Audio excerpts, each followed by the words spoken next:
अस्सलाम वालेकुम रहमतुल्लाहि व बरकातुहू मरागिश वशी सुबह मन महल कबल चदेली जुलान खियन ची शुमार सजना वशत कना उम्मीद कना कि मैं सोए बिंदात चवंशन चिबिता दुआ कना कि अल्लाह पाक शिबिंदाता हमेशा वश बेका सोए बिंदाता पढ़ा कि सोए बिंदात जिंदे बिंदात बैठे की बेहतरीन भी इंसान है।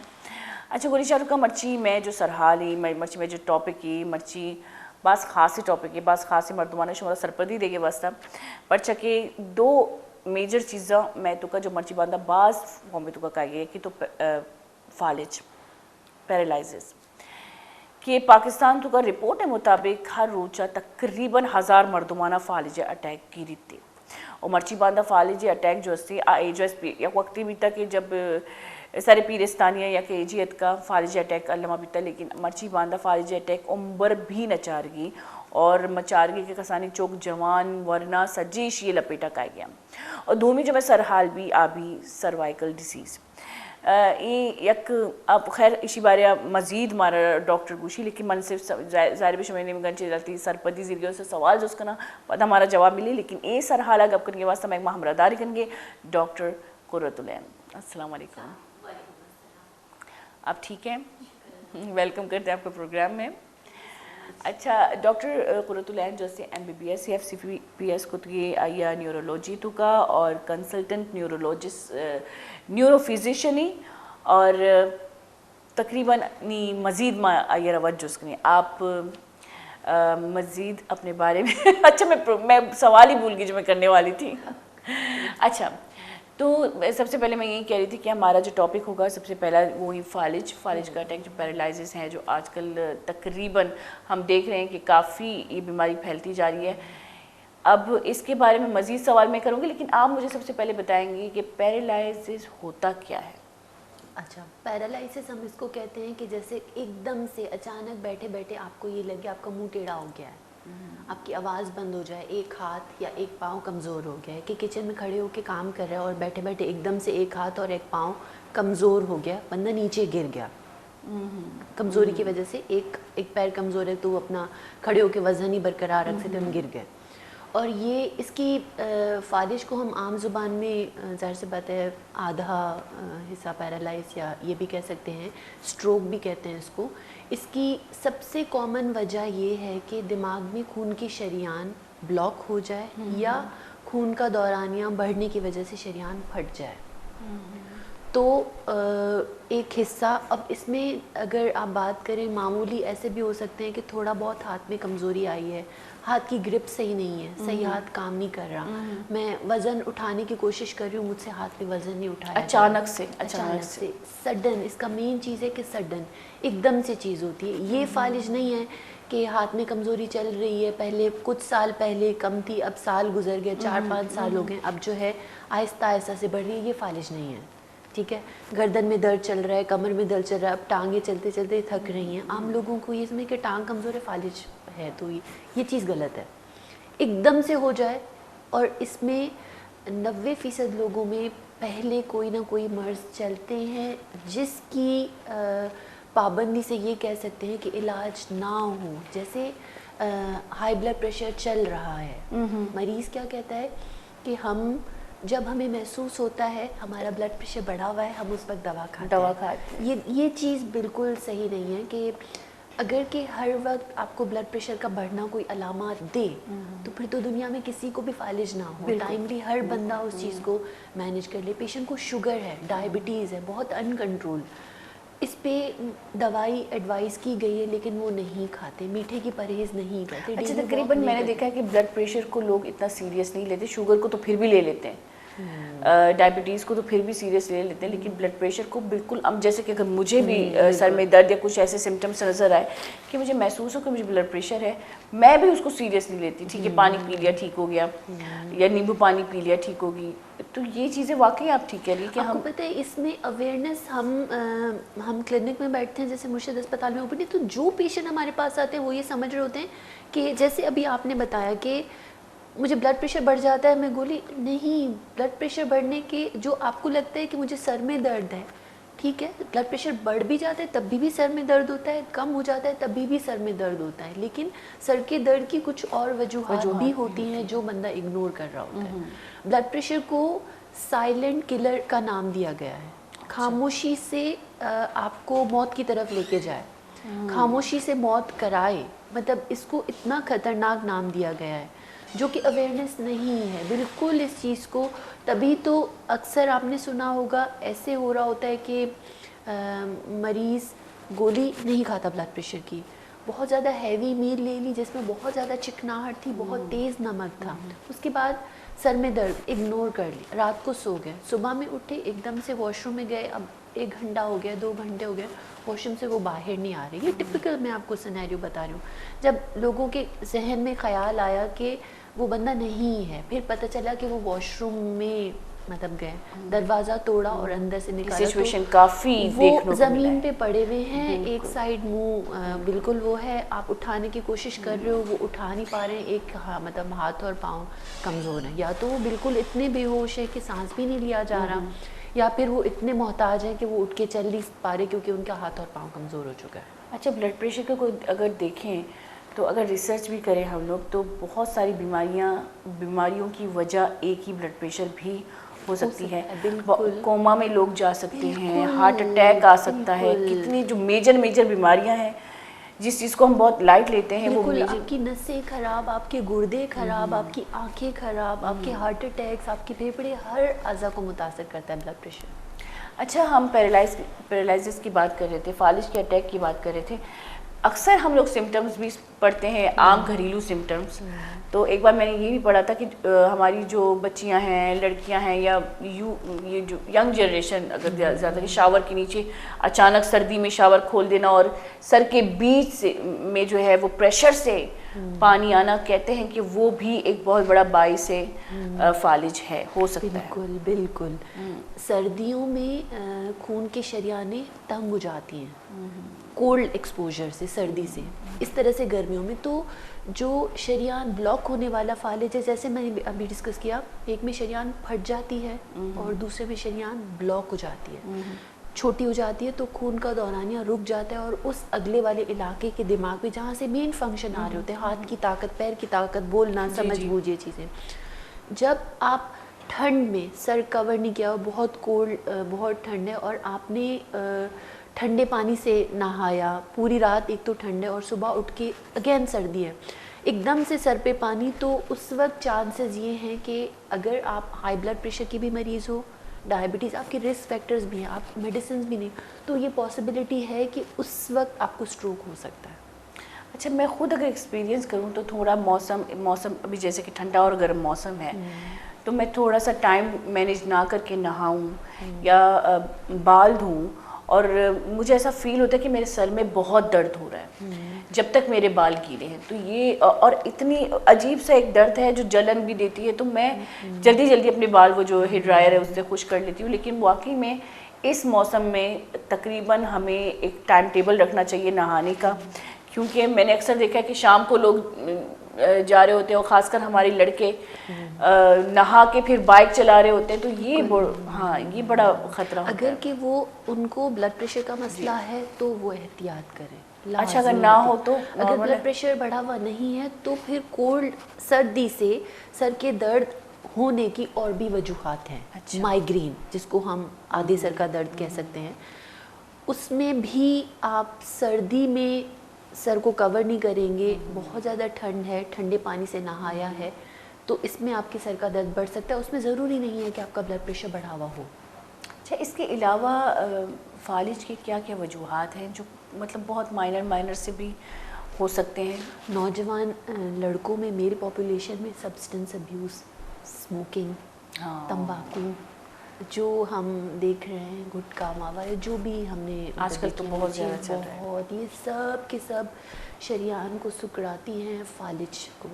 वॉक नहीं कर रहे हैं, कोलेस्ट्रॉल, फैट का बढ़ जाना, इनटेक, मतलब जितना भी आप चाहे हैवी मील लो, आपने एक्सरसाइज नहीं की, बर्नआउट, उसको मतलब आपने कंज्यूम नहीं किया, आप बैठे हुए वो बिस्तर पे, कोलेस्ट्रॉल बढ़ा हुआ है आपका शरियानों के अंदर, जाहिर से बात है वो शरियान को ब्लॉक करेगा और फालिज कराएगा। और आप इन सब चीज़ों के अलावा जो नौजवानों में ये चीज़ होती है, खून की जमने की क़ुव्वत मुदाफ़ियत डिस्टर्ब हो, तो फालिज की एक वजह है।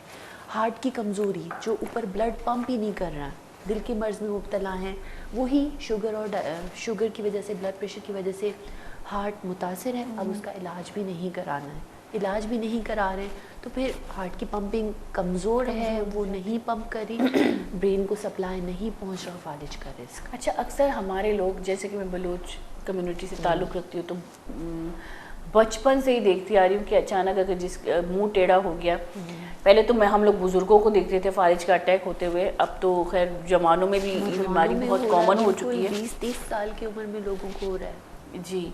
तो मैंने देखा है कि हमारे लोग क्या करते हैं, जो अभी भी है कि बजाय इसके कि डॉक्टर के पास ले जाएं, उसको ढक देते हैं, कमरा गर्म करने लगते हैं और कंबल, मतलब 2-3 कंबल उस पर डाल देते हैं, और जिससे कि मैंने रिजल्ट ये देखा है कि और ख़तरनाक सूरत हाल हो जाता है। तो ये क्या सही तरीका है? नहीं, बिल्कुल ये गलत तरीका है। आजकल के हम इस दुनिया में रह रहे हैं और इस वक्त तो फालिज का ऐसा इलाज आ गया है कि आप अगर 3 घंटे में मरीज़ को अस्पताल लेके जाओ तो ज़िंदगी भर की मोहताजी से ही आप बच सकते हो। अच्छा, बिल्कुल। और यही मतलब लोगों को फैलाना है और बताना है कि आजकल के इस दौर में कोई ऐसा मर्ज़ नहीं है जिस पे हम ये बात करें। अब एक चीज़ है जो कि जिसका ट्रीटमेंट है वो एक अलग बात है, लेकिन फालिज एक ऐसा मर्ज़ है जो कि अब काबिल इलाज है। बिल्कुल। अगर उसी वक्त हाँ, 3 से 6 घंटे के अंदर अंदर अलामात शुरू होते ही मरीज़ को अस्पताल में लेके। अच्छा, फालिज के मरीज़ को ढांप देते हैं, ढक देते हैं, बंद कर देते हैं, मतलब हवा नहीं लगने देते, तो क्या ये सही तरीका है कि उसको हवा ना लगने दें? नहीं, शरीयान ब्लॉक हो जाएगी, आप उसको जितना गर्म करने के लिए कवर करोगे वो शरीयान खुलेगी तो नहीं। ठीक है, ये जरूर मतलब है कि उसका बाहरी सूरत हाल से कोई ताल्लुक नहीं है। ये जरूर अलबत्ता हो सकता है कि जब एक ठंडी चीज होगी जो पैरालाइज हो चुकी है, वो पट्टे जाम हो जाते हैं, अकड़ जाते हैं, सख्ती आ जाती है, तो हम भी उसमें हीट थेरेपी, गर्माइश दो, लेकिन वो ऐसा है कि जब आप वर्जिशें कराओ, फिजियोथेरेपी, जैसे हम कहते हैं जैतून से मालिश कर ले, जैतून के तेल से वर्जिशें कराएं, तो उसमें ज़रूर रोल है कि ठंड से उस कमज़ोरी के पट्टे को थोड़ा नरम करती है गर्माइश, तो एक फ़ायदा है, लेकिन शरीयान की ब्लॉकेज को कुछ भी नहीं करती, कुछ भी नहीं कर सकती। अक्सर ये तो एक बहुत आपने आम बताया, हमने तो सुना है जंगली कबूतर का खून लगा देते हैं, बहुत ज़्यादा जंगली कबूतर को पका के, कुछ मैंने तो कीचड़ जैसा कुछ वो जो होता है उसका भी सुना है, मैंने तो बहुत कुछ सुना है, लेकिन मैंने देखा नहीं है। सब गलत है, इसका कोई रोल नहीं है, इनका कोई फ़ायदा नहीं। और बात यही है कि अगर खुदा न खास्ता शमिलुगांची अटैक की भी खुदा वसा ये बंद कमरे तो मकनी था इमीडिएट डॉक्टर पेश बिदार था चूँकि डॉक्टर साहिबा खुशी कि ये इलाज अस्ते अगर शुमा सयान 6 घंटे दरमियान इमीडिएटली अस्पताल रवे। एक ब्रेक ले लेते हैं, उसके बाद मज़ीद इस टॉपिक पे बात करेंगे। बहुत बेहतरीन, मतलब आम सवाल इसलिए हैं क्योंकि हम आम गलतियां बहुत करते हैं और ये ऐसी छोटी छोटी गलतियां हैं जिसकी वजह से हम किसी को ज़िंदगी भर की मोहताजी में डाल सकते हैं। तो एक छोटा सा ब्रेक, एक कसानी ब्रेक की ज़रिए पता 3:30 में बम पे था।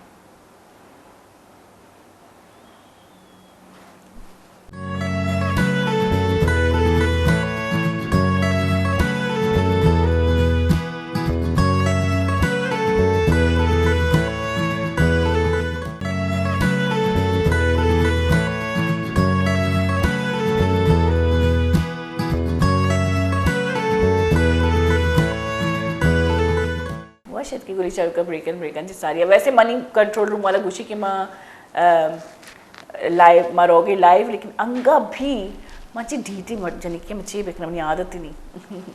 अच्छा, हम लोग बात कर रहे थे पैरालिसिस की, वैसे तो मैं अपने सवाल भूल गई, लेकिन क्या पूछने वाली थी इससे पहले, जो है प्रोग्राम से पहले मैंने आपसे पूछा भी था कि इसके बारे में बात करेंगे, कि भूल गई।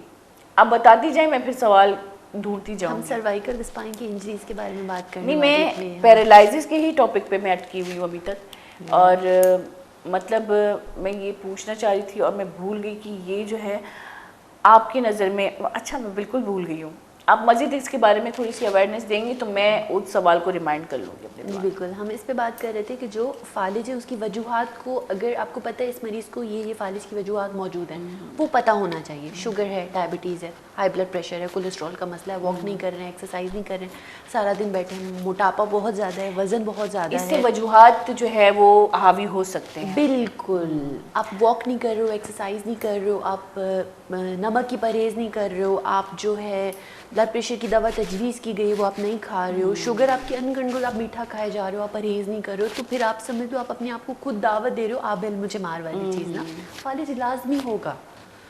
तो इन सब अब अगर देखिए, बेहतरीन मशवरा ये है किसी के लिए भी सदका जारिया कि अगर आप 3 घंटे के अंदर अंदर किसी ऐसे अस्पताल पहुंच नहीं सकते हो जिस पे आप ये तय कर सको कि अब हम ऐसे ट्रीटमेंट के लिए एलिजिबल हैं, हम ये ट्रीटमेंट करेंगे तो हमारी पूरी ज़िंदगी हमें वो चीज़ नहीं होगी। तो अगर आप नहीं पहुंच सकते तो बस सिर्फ आप इन सारी वजूहात पे कंट्रोल करो तो आपको ये चीज़ होगी भी नहीं, वरना क्या चीज़ रहेगी, काश कि मैं गोली खा लेता ब्लड प्रेशर की, तो मेरे साथ ये नहीं होता। वो तो हो गया जो होना था। तो और हाँ। हम लोग वही बात कर रहे थे कि जवानों को जब मेंटली, मतलब आपने कहा कि दिमाग में जब दिमाग पैरालाइज होता है इंसान का, तो जिस्म नॉर्मल भी हो, वो चीज़ वो काम हो गया जो होना था। अच्छा, एक और चीज़ है कि जैसे कि आपने कहा कि अक्सर हम बलूचिस्तान में देखें, अंदरूनी सिंध में देखें, तो अस्पताल तो वहाँ पे ढांचों की तरह है और कोई डॉक्टर जो है ऐसे है नहीं जो उनको अवेयरनेस दे। मैंने देखा है क्लिनिकों में, मैं गई हूँ बलूचिस्तान और मुझे बहुत अफसोस के साथ ये कहना पड़ रहा है कि लोग जो है लोगों की सेहत के साथ, उनकी ज़िंदगी के साथ खेल रहे हैं। बच्चों को आम बुखार में भी ड्रिप चढ़ाया जा रहा है। और मैं जब क्लिनिक में गई तो इस तरह से सीटें लगी हुई थी जिस तरह मैं और आप बैठी हैं और बैठे बैठे बच्चों को ड्रिप पे चढ़ाई जा रही थी बगैर किसी वजह के। उसमें और उस क्लिनिक में थर्मामीटर भी नहीं था। हाँ।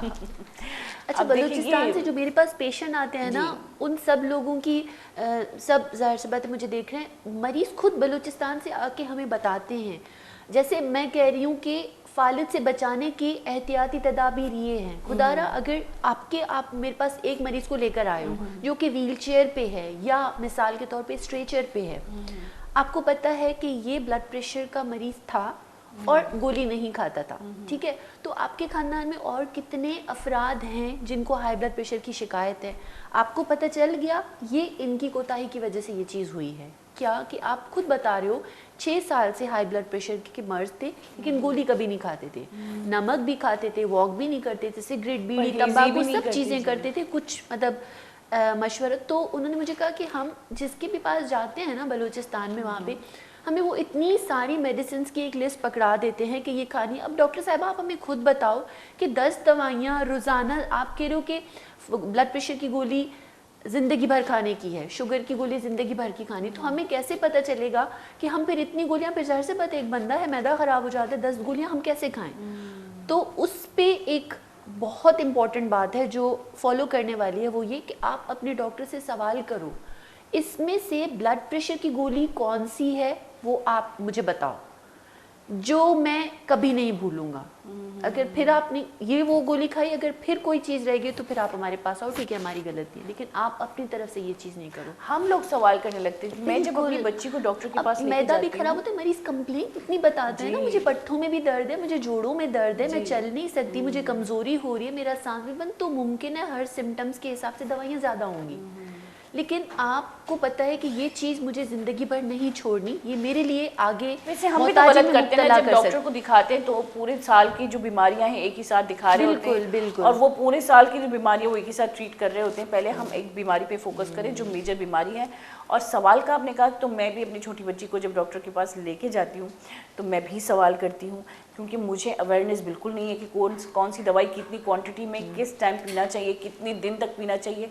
मैं इतने सवाल करती हूँ कि बेचारे डॉक्टर जो है बिल्कुल वो पिस्ड ऑफ हो जाते हैं। हाँ, लेकिन है उनमें सब्र है, वो बिल्कुल अच्छी तरह। अच्छा, मुझे ये महसूस होता है कि वो मुझे बहुत प्यार से समझा रहे होते हैं, वो डांट नहीं रहे होते, क्योंकि उनको अच्छा लग रहा होता है कि ठीक है कोई तो बंदी है जो हमसे पूछे, हम ही पूछते रहते हैं। अच्छा, इसके अलावा अगर हम फारिज की बात करें, ये मुझे सवाल याद आ गया। वैसे एक और सवाल है, जैसे कि आपने कहा दूर लोग रहते हैं, हॉस्पिटल तक उनकी पहुँच नहीं है, जैसे कि मैंने कहा अंदरूनी सिंध और बलूचिस्तान की बात कर रही हूँ। तो क्या ये जो हॉस्पिटल की ज़रूरत है, क्या ये जो मेडिकल फैसिलिटीज़ हैं, क्या ये जो मेडिकल जो घर में अगर कोई ऐसा खुदा न खास्ता अटैक हो किसी पर, तो हमें उसी वक्त इमीडिएट क्या एक्शन लेना चाहिए? बहुत माजरत के साथ कोई ऐसी चीज़ इस पे नहीं है जो आप घर पे करो।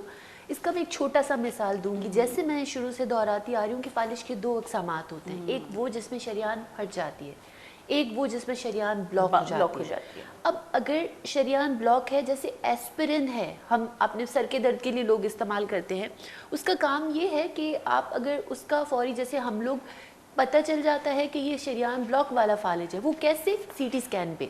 हाँ जी, सीटी स्कैन पे या एमआरआई पे, एमआरआई नहीं तो कम से कम सीटी स्कैन पे। लेकिन मुआयने पे देखने पे कोई ऐसी चीज़ नहीं अब तक दुनिया में ईजाद हुई जिस पे आप मुआयने पे बता सको कि ये फालिज शरीयान ब्लॉक वाला है या शरीयान फटने वाला है। और दोनों के जो है इलाज में फ़र्क है। तो जब तक सीटी स्कैन नहीं होता है, अगर कोई आपको बोल रहा है ना कि मैं इसको कमरे में बंद करके या जो भी ABC अलफ बे से कि वो इलाज करेंगे सब चीज़ें, तो आप सवाल करो कि आपको पता है कि इसके अंदर है किस तरह का फालिज और इलाज क्या हो रहा है। न्यूरो ताकत की इंजेक्शंस, न्यूरोबियॉन के इंजेक्शंस होते हैं, वो देवे होते हैं कि ये ताकत के इंजेक्शन, लेकिन आप भी ले सकते हो, मैं भी ले सकती हूँ, इसमें कोई, लेकिन वो फालिज का इलाज नहीं है। मतलब वही बात है कि आपको इमीडिएट डॉक्टर को दिखाना ही पड़ेगा। बिल्कुल। अच्छा, अगर हम फालिज की बात करें तो इसके मतलब ये क्यूरेबल तो है, आपने जैसे कहा कि अगर इमीडिएट उस पर एक्शन ले तो क्यूरेबल है, लेकिन फिजियोथेरेपी से भी इसका इलाज हो सकता है, क्योंकि अक्सर मैंने लोगों को देखा है, बुजुर्गों को भी देखा है भाई, कि वो मूव करने लगते हैं, उनकी शरियानें खुल जाती हैं, तो यानी कि ये भी क्यों? ये एक बहुत बड़ा टॉपिक है। लोग समझते हैं कि क्या आप हमें कह रहे हो कि वर्जिशों से कोई फालिज ठीक होता है क्या? नहीं, वर्जिशों से जो हिस्सा कमज़ोर हो चुका है वो रिकवर हो सकता है। फिजियोथेरेपी इसको हम कहते हैं, फिजियोथेरेपी। या अगर नहीं भी तो एटलीस्ट हर जोड़ पे एक्सरसाइज से 3 से 6 माह में उस पर कंट्रोल पाया जा सकता है। अच्छा, यहाँ पे हमारे साथ कॉलर भी है, फिर हम इसी टॉपिक को कंटिन्यू करेंगे। मोहम्मद हिशाम मैगमा गप कनेक्टिविटी, अस्सलाम वालेकुम रहमतुल्लाहि व बरकातहू। मोहम्मद एहतशाम बात कर रहा हूँ। एहतशाम, देखिए मैंने आपका नाम सही दिया, कंट्रोल रूम वालों से गलती हो गई जी। एहतशाम, कैसे हैं आप? अल्हम्दुलिल्लाह, अल्लाह का शुक्र है। डॉक्टर साहब से एक सवाल था मेरा। जी जी। क्या मुझे बताइएगा कि सोते हुए मुझे ऐसा जिस्म में दर्द होता है, तो इससे वुज़ू ज़ाया होने का खौफ हो या वसवसे आते हों, तो क्या मैं बीमार हूँ या इसका कोई इलाज है, या ये पाँव की कोई बीमारी है ऐसी? किस जगह पे दर्द होता है? पूरे जिस्म में दर्द होता है या गर्दन में, पट्टे में, किस खास? कभी कभी बॉडी में ऐसा फील होता है कि ये मतलब जैसे वुज़ू ज़ाया होने का खतरा हो, अब ये मेरा पाँव जो है वो बिल्कुल चल नहीं पाऊंगा, या इस तरह से हाथ ज़ाया होने का खतरा होता है, इस तरह की कोई जो है वो बीमारी, जैसे वसवसे आते हैं कि मुझे जो है वो फालिज का अटैक ना हो, या इस तरह का कोई वो है, तो क्या मैं बीमार हूँ? अगर मुझे देख रहे हैं ना, तो आप 2 मिनट ना बिस्तरा छोड़ के खड़े हो जाइएगा ज़मीन पे। अगर आपको जब भी ऐसा लगे, उठ के आईने के आगे मुस्कुरा के देखिए, आपको मुंह अपना टेढ़ा नहीं लग रहा, अगर आप मुस्कुरा रहे हो तो आपको लगेगा एक साइड मेरा नीचे ढलक रहा है। दोनों हाथ ऐसे हथेलियां आसमान में रख के आप देखिए कि आप अपना हाथ अगर कमज़ोर होगा तो एक हाथ आपका नीचे आएगा। किसी चीज़ से दोनों हाथों पे आप ग्रिप करके देखो, ताकत से लग रहे हो और आप 2-4 कदम चल रहे हो, आप मतलब चल सकते हो, कोई आपको तवाज़ुन बरकरार रखने में कोई मसला नहीं हो रहा, तो फिर कम से कम परेशान होने वाली कोई बात नहीं है। पट्ठों का दर्द हो सकता है, जोड़ों की कमज़ोरी हो सकती है, अपनी गिज़ाइयत बढ़ाइए, दूध या कैल्शियम सप्लीमेंट। सर्वाइकल पेन भी हो सकता है ये? बिल्कुल, सर्वाइकल पेन भी हो सकता है, बल्कि गर्दन से लेके थोरेसिक, डोर्सो, लंबर्स हर जगह के हो सकता है। तो कम से कम ये परेशान होने वाली कोई बात नहीं है। आप सिंपल पैनाडोल ले सकते हो घर पे, और जो भी करीबी डॉक्टर उनको दिखाइए कि इस जोड़ों की मुआयना हो जाए कम से कम, कि ये पट्ठों का दर्द है, नसों का दर्द है, या सिर्फ कमज़ोरी या कैल्शियम विटामिन डी की कमी का दर्द है। करना ज़रूरी है, और इससे बेहतर है कि अगर आपको खौफ या डर हो, आप अपना चेकअप कराएं, क्योंकि ये बहुत ज़रूरी है आज के दौर में। ठीक है मैम, बहुत ओके बॉस, ओके अपना ख्याल रखें। थैंक यू एहतशाम, आपने हमें कॉल किया और अच्छा एक सवाल पूछा, क्योंकि इन्हीं सवालों से जो जवाब आते हैं सामने, उससे हमें अवेयरनेस मिलती है और बहुत हेल्प मिलती है, बहुत मदद मिलती है। ये मैं कंट्रोल रूम वालों से गुजारिश करती हूँ कि ये बंद कर दें हेडफोन मेरा। अच्छा, हम बात कर रहे थे फिजियोथेरेपी की, तो उसके हवाले से आप बात करी थी कि ये कितना कारआमद हो सकता है ऐसे लोगों पर जिनको पैरालाइज का अटैक अगर वो पाबंदी से फॉलो कर रहे हैं तो बिल्कुल। जैसे हम बात करें ना 30% लोग, अगर किसी को 100 का ना आप 30-30-30 ऐसे कर लें, 30% लोग वो हैं जो 70% फिजियोथेरेपी से रिकवर होते हैं। ये एविडेंस बेस्ड बात है। आप अगर पाबंदी से कर रहे हो, आपको पता है आपका हाथ और पाँव कमज़ोर हो गया और आप फौरी पहुंच भी नहीं सके थे अस्पताल में उस फौरी इलाज के लिए, अब आपको किसी ने बोला कि अब आप ज़िंदगी भर ऐसे रहोगे, नहीं, यहाँ पे बात ख़त्म नहीं हो जाती। वर्जिशें शुरू करें, किसी एक्सपर्ट फिजियोथेरेपिस्ट से मशवरा करके। अगर आप किसी ऐसे इलाके में आप नहीं उनके पास जा सकते, तो आपको पता है हर जोड़ पे 10-10, 20-20 मरतबा वर्जिशें करें, मालिश कर, पट्टा खिंचा हुआ है, दर्द हो रहा है, आप मालिश करें, और आप पैर पे, हाथ पे, और मालिश के बाद वर्जिश करें उसको फुल के, जोड़ आपको सख्त ना मिले तो इंशाल्लाह 3 से 6 माह में उस पे कंट्रोल पाया जा सकता है। मतलब वार्म अप करने से भी आप जो है काफ़ी हद तक कमज़ोरी जो आ चुकी उसमें आपको गर्माइश फ़ायदा दे सकती है, वर्जिशें फ़ायदा दे सकती है। ये तो हुई फालिज की बात, और जैसे कि हमने कहा कि क्यूरेबल है। बहुत अगर तकरीबन किसी को फालिज, मेरे अब्बू को खुद ये अटैक हुआ था, बहुत माइनर सा हुआ था, लेकिन मैं उनको हमेशा देखती हूँ किसी चीज़ से ना हाथ को पंप करते रहते थे, बहुत अच्छा करते हैं, और इतनी जल्दी वो ठीक हो गए कि उन्होंने खुद, एक तो विल पावर भी होती है इंसान की, और वो एक बहुत भारी सा चीज़ था, वो पंप करके तो मैं उनसे पूछती थी कि ये क्यों करोगे। अब वो बच्चों वाला बॉल भी ले सकते हो जो बच्चों को रबर का बॉल होता है, या कोई रुई का, वो कोई सख्त चीज़ थी, वो मेरे ख्याल से वो पंचिंग, पता नहीं क्या कहते हैं उसको। इसके अलावा अगर मैंने अक्सर देखा है कि लोगों को ये शिकायत होती है कि हमारे हाथ पैर आहिस्ता आहिस्ता सुन्न होते जा रहे हैं, और अचानक से उनका सुन्न होना, और अचानक से उनको समझ में ना आना, और थोड़े दिनों बाद, अच्छा ये दिनों की बात होती है, थोड़े दिनों बाद जो है वो एकदम से पैरालाइज हो जाते हैं। तो ये क्या सर्वाइकल पेन है या सर्वाइकल डिजीज़ है, और सर्वाइकल डिजीज़ के बारे में भी थोड़ी सी बात बताइए। बिल्कुल। फालिज के अलावा कमज़ोरी और सुन्न पने का जो दूसरा लेवल है वो सर्वाइकल लेवल है, सर्वाइकल स्पाइन, जिसको आप गर्दन की रीढ़ की हड्डी कह सकते हो। सर्वाइकल सिर्फ एक इस जगह का नाम है, सर्वाइकल। अब उसकी कुछ भी अलामात हो सकते हैं, मिसाल के तौर पे आपके गर्दन के मुहरों के अंदर नस के दबाव आना शुरू हो जाए, आप कैल्शियम कम है, विटामिन डी कम है, वज़न बहुत ज़्यादा है, उम्र बहुत ज़्यादा है, हड्डी कमज़ोर है, हड्डियों के भुरभुरे का अमल शुरू हो चुका है, या हड्डी के घिसाव का अमल जिसको हम ऑस्टियोआर्थराइटिस कहते हैं, तो वो जैसे घुटनों को नहीं, जिस्म के हर जोड़ को मुतासिर करता है। तो वो आहिस्ता आहिस्ता आहिस्ता आहिस्ता, अब हड्डी है, बीच में मुर्रा है, साइड पे नसें निकल रही हैं उससे, जब वो घिसेगा या भुरभुरा होगा तो वो साइड से निकलती हुई नसों को दबाएगा। अब दिमाग के बाद जो आगे लेके आने वाली ताकत का जो रास्ता है वो हराम मगज से, वो गर्दन से गुजर के नीचे तक आता है, आपकी कमर के पहले नंबर 1 वर्टिब्रा तक आपका हराम मगज आता है, स्पाइनल कॉर्ड जिसको कहते हैं।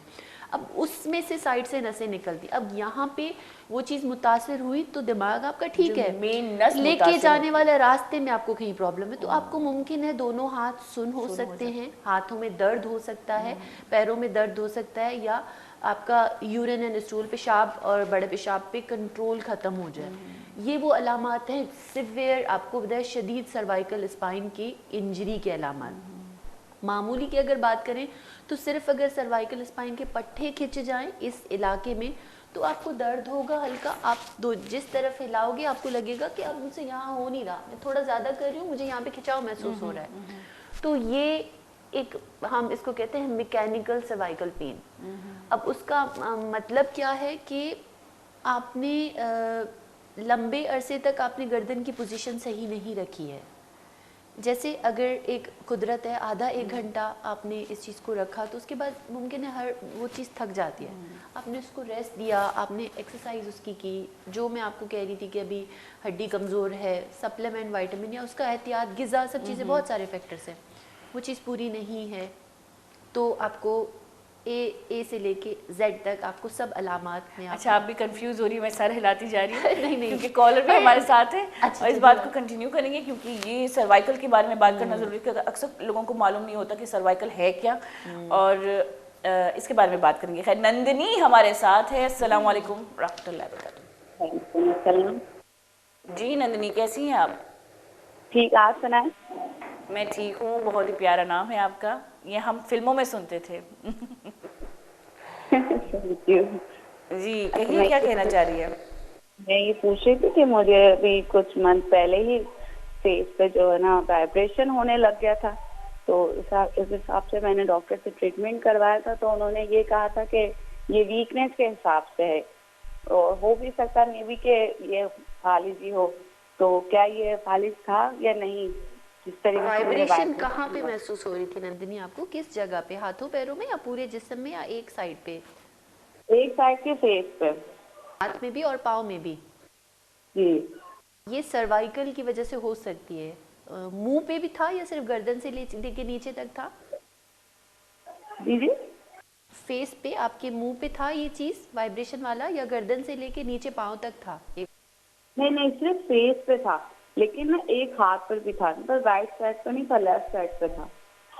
अच्छा, ये एक चीज़ हो सकती है नन्नी, इसमें हम थोड़ा सा इस पे मुआयना ये करते हैं कि जैसे वाइब्रेशन है ना, वाइब्रेशन एक खुद एक सेंसेशन है। अच्छा जी नंदिनी, अब अगर हम बात करें कि वाइब्रेशन एक सेंसेशन है, जैसे आप पेन है, आपका पेन फाइन सेंसेशन है, टच है, ये सब एक सेंसेशन के नाम है वाइब्रेशन।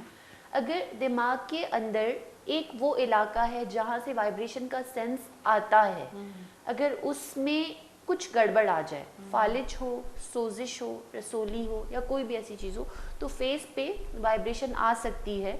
तो उसके लिए हम जो है ना कुछ एक आध इन्वेस्टिगेशन कराते हैं और फिर कुछ ट्रीटमेंट अच्छा, होता इसका है। कंटिन्यू होना खतरा है? बिल्कुल। क्योंकि एक दो बार मैंने देखा है कि फेस पे जो मसल्स है वो वाइब्रेट करते रहते हैं या होती है, कभी आंखों में होती है, हम कहते हैं कि ये बुरा शगुन है, ऐसा होता है हमारे यहाँ कहते हैं। तो लेकिन मैं अगेन ये कहूँगी, बुरा शगुन ये कुछ, ये न्यूरोलॉजिकल प्रॉब्लम्स हैं और इसका ट्रीटमेंट है अवेलेबल। तो इसमें नंदिनी आपके लिए इम्पोर्टेंट पॉइंट ये है कि इसमें एक MRI आपका कराना होगा, ये नोयत देखने के लिए कि किस नोयत का प्रॉब्लम है जो ये वजह करा रहा है, और फिर कुछ मेडिसिन होती हैं और ये चीज़ ठीक हो जाने वाली है, कंट्रोल हो जाती है। जी नंदिनी, आप मुतमईन हैं? वो तो ठीक है। और बहुत अच्छा लगा कि आप मतलब जो बीमारियां हम लोग बता रहे होते हैं, असल में वो बीमारियां कई लोगों को होती हैं, लेकिन क्योंकि वो डॉक्टरों के पास नहीं जाते, वाइब्रेशन जैसे कि उन्होंने कहा, हम कहते हैं कि यहाँ पे फेस पे थोड़ी सी वाइब्रेट हो, हम डर जाते हैं, कोई बुरी खबर आने वाली सीधी तरफ उल्टी तरफ। तो ये न्यूरोलॉजिकल प्रॉब्लम है, और अगर ये कंटिन्यू हो तो ये मसला हो सकता है, आप अपना चेकअप ज़रूर कराएं। हम सर्वाइकल पेन के बारे में बात कर रहे थे। जी, आपको पता है हम कौन से चीज़ में रुके हैं? नहीं जी पता है मुझे। तो औरतों में इनकी याददाश्त ज़्यादा काफ़ी अच्छी है। औरतों में सबसे ज़्यादा प्रॉब्लम सर्वाइकल एरिया में दर्द का, हाथों और पैरों के सुनपने का, हाथों और पैरों में दर्द और खिंचाव का। ये इलाका ऐसा है जो बहुत ज़्यादा फ्लेक्सिबल है आप, और सोने की पोजीशन सही नहीं है। अच्छा, ये औरतों से ज़्यादा मर्दों को मेरे ख्याल से ये बीमारी ज़्यादा मुतासिर करती सब है। दोनों को हो सकता है। अब हम अगर मेल की बात करें तो मर्दों में ये चीज़ की वजह, बाइक चलाते हैं बहुत ज़्यादा, स्पीड ब्रेकर्स, रास्ते जो हमारे पास हैं, तो मूवमेंट से इंजरी हो जाती है, रोड ट्रैफिक एक्सीडेंट्स हैं। तो जाहिर सी बात है, एक चीज़ जो बहुत ज़्यादा फ्लेक्सिबल है, स्टेबल नहीं है उसको, तो आप किसी भी सडन उस पर ट्रॉमा पे वो सबसे ज़्यादा इंजर होगी। अच्छा, जिस तकिए पे आप सो रहे हो वो तकिया भी आपका बाइस बन सकता है? बिल्कुल 100%, क्योंकि अल्लाह ताला ने एक गर्दन और सर के बीच में एक कर्व बनाया है ऐसा। हम लोग क्या करते हैं, एक सीधी नेक की पोजीशन को, अगर आप नज़र आ रहा है, यूं करके रखते हैं, या गर्दन हमारी ये होती है, चेस्ट हमारी ये, शोल्डर्स हमारी ये, गर्दन हमारी ऐसे होती है, तो फिर वो खिंच खिंच के फ्रिक्शन इंजरीज करा देती है। मोड़ तोड़ से अंदर मुहरे और हड्डी के बीच में नुकसान शुरू हो जाते हैं। बढ़ते बढ़ते फिर ऐसे आते हैं कि अब नस दब गई, अब हाथ पैर सुन हो रहे हैं। अच्छा, मैंने इस पर रिसर्च किया था कि ये जो सोफे का ये हिस्सा है, जो जिनके घर में सोफ़ा है बेसिकली, तो उनका ये हिस्सा है जिस पे हम गर्दन रख के मोबाइल यूज़ कर रहे होते हैं, वो बड़ा ख़तरनाक पोजीशन है। और जो गांव तकिया कहते हैं, जो गोल तकिया होता है, बहुत ज़्यादा उसका हम टीवी देख रहे होते हैं या मोबाइल देख रहे होते हैं, अक्सर हमारे मर्द हजरात जो है उस पर अपनी गर्दन का ये हिस्सा जो आपने कहा कि इस पोजीशन को संभालना पड़ता है, तो इस हिस्से में ज़्यादा वजन डालते हैं वो ज़्यादा ख़तरनाक हो सकता है, यानी कि तकरीबन हमारे लेटने का तरीका या बैठने का तरीका वो सही नहीं होता। आइडियल तरीका आपका सोने का, आप एक पतला सा तकिया रखो गर्दन के नीचे, आप शोल्डर्स के मतलब अगर सिर्फ आप सर के नीचे रखोगे, गर्दन के नीचे और शोल्डर्स के नीचे नहीं, तो आपकी गर्दन ऑटोमेटिकली यूं होगी, जो कि आगे चल के एक बहुत नुकसान का एक वजह अच्छा, हो सकती इसके है। अलावा जो है इस बीमारी की वजूहात क्या है? अगर आपका ग़िज़ाइयत में विटामिन डी और विटामिन B12 की कमी हो, हड्डी आपकी जल्दी मुतासर होगी, नस आपकी कमज़ोर होगी, दोनों से। विटामिन डी फॉर हड्डी के लिए और मोहरे के लिए, और विटामिन B12 है जो आम तरह से आपको समंदरी मछली में, बड़ा गोश्त में, इन चीज़ों में मिलती है, कलेजी में, इनमें मिलती है विटामिन B12। जो लोग नहीं उसकी खाते कमी वो से नसें मुतासर होती हैं और हाथ पैर सुन्न हो सकते हैं। अक्सर लोग जो है विटामिन डी और सी की पिल्स भी लेते हैं, डॉक्टर के प्रिस्क्रिप्शन के अलावा वैसे ही लेते हैं, तो क्या वो नॉर्मल है, सही है? एक्सेसिव उस चीज़ में नहीं, बहुत ज़्यादा अननेसेसरीली नहीं, सिर्फ में कि कोई भी चीज़ का ना एक्सेस बुरा होता है। सिंपल अगर मैं करूँ, जोड़ों का दर्द हो रहा है, विटामिन डी एक आध लेने में कोई हर्ज नहीं है, बहुत ज़्यादा ना करें। और विटामिन B12 का भी यही है, जैसे हम अक्सर तो न्यूरोबियन, मेथिकोबॉल इंजेक्शन सालों से ले रहे हैं, जो एक नुकसान की वजह हो सकती है। बिल्कुल। और इसके बाद अब हम इसके क्योर के बारे में, इनके इसके इलाज के बारे में और इसकी एहतियात के बारे में बात करेंगे, लेकिन पहले छोटा सा ब्रेक लेंगे। ओके। गोली चारू का आज मैं भी सुस्त हूँ वैसे, हाँ चाय ले गोली चारू का जीरे कसानी ब्रेक में साड़ी भी मंगवा पेता।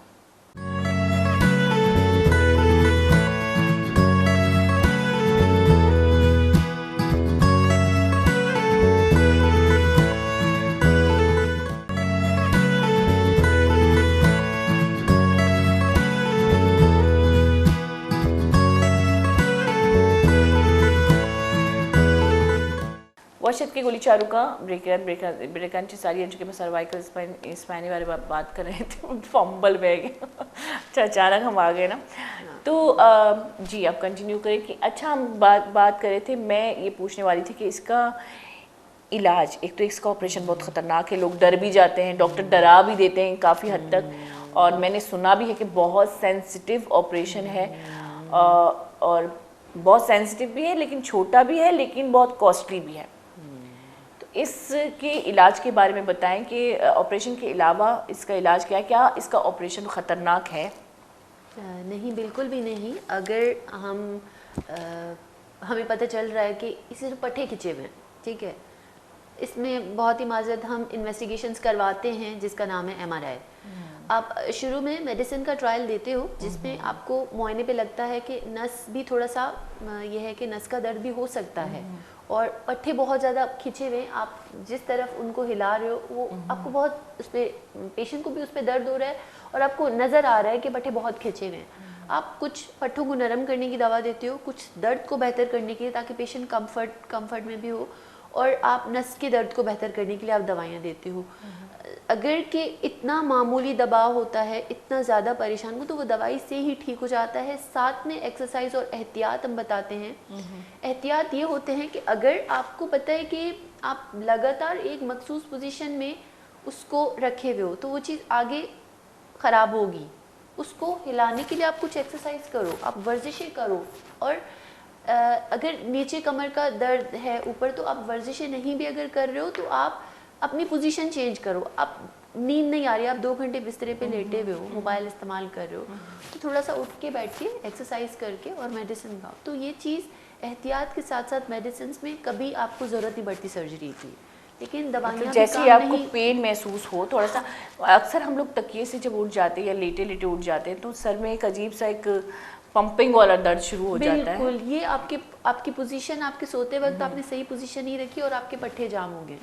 तो उठते वक्त और सोने से पहले आप ये 6 मूव्स, हमें अक्सर अपनी ओपीडी में मरीजों को बता रही होती हूँ कि 1 बहुत एंड पे, 2 फिर 3 4 और फिर 5 और 6, ये 6 ऐसी वर्जिशें हैं 6 तरफ गर्दन को, जो आपको सुबह दोपहर शाम करने से आप बहुत फ़ायदा महसूस करते हो। कोई भी जेल, बाम या तेल मतलब इतना फोर्स नहीं कि आप मालिशी बंदे के पास जा रहे हो वो एक से यूं एक से दूसरा काम खराब कर देता है, बिल्कुल, ऐसा नहीं बिल्कुल, करें। बिल्कुल। हल्का सा उससे कि आपको जस्ट पट्टे नरम हो जाएं और अच्छा, आपका ये भी ब्लड बहुत बेहतर बड़ा हो। हम बहुत बड़ी मिस्टेक कर देते हैं। अभी मुझे पता चला है, मैं पहले नहीं जानती थी, लेकिन ये जो हम लोग घरेलू मालिशी औरतों के पास जाते हैं जिनको पता नहीं होता नसों का या पट्ठों का या सर्वाइकल जो है कॉर का, तो वो क्या होता है कि उसी जगह दबा रहे होते हैं जिस जगह उनको दबाना ही नहीं है, और खुदा ना खास्ता एक छोटा सा रॉन्ग मूव जो है ज़िंदगी भर की मोहताजी हो सकती है। वजह बन सकती है। इसमें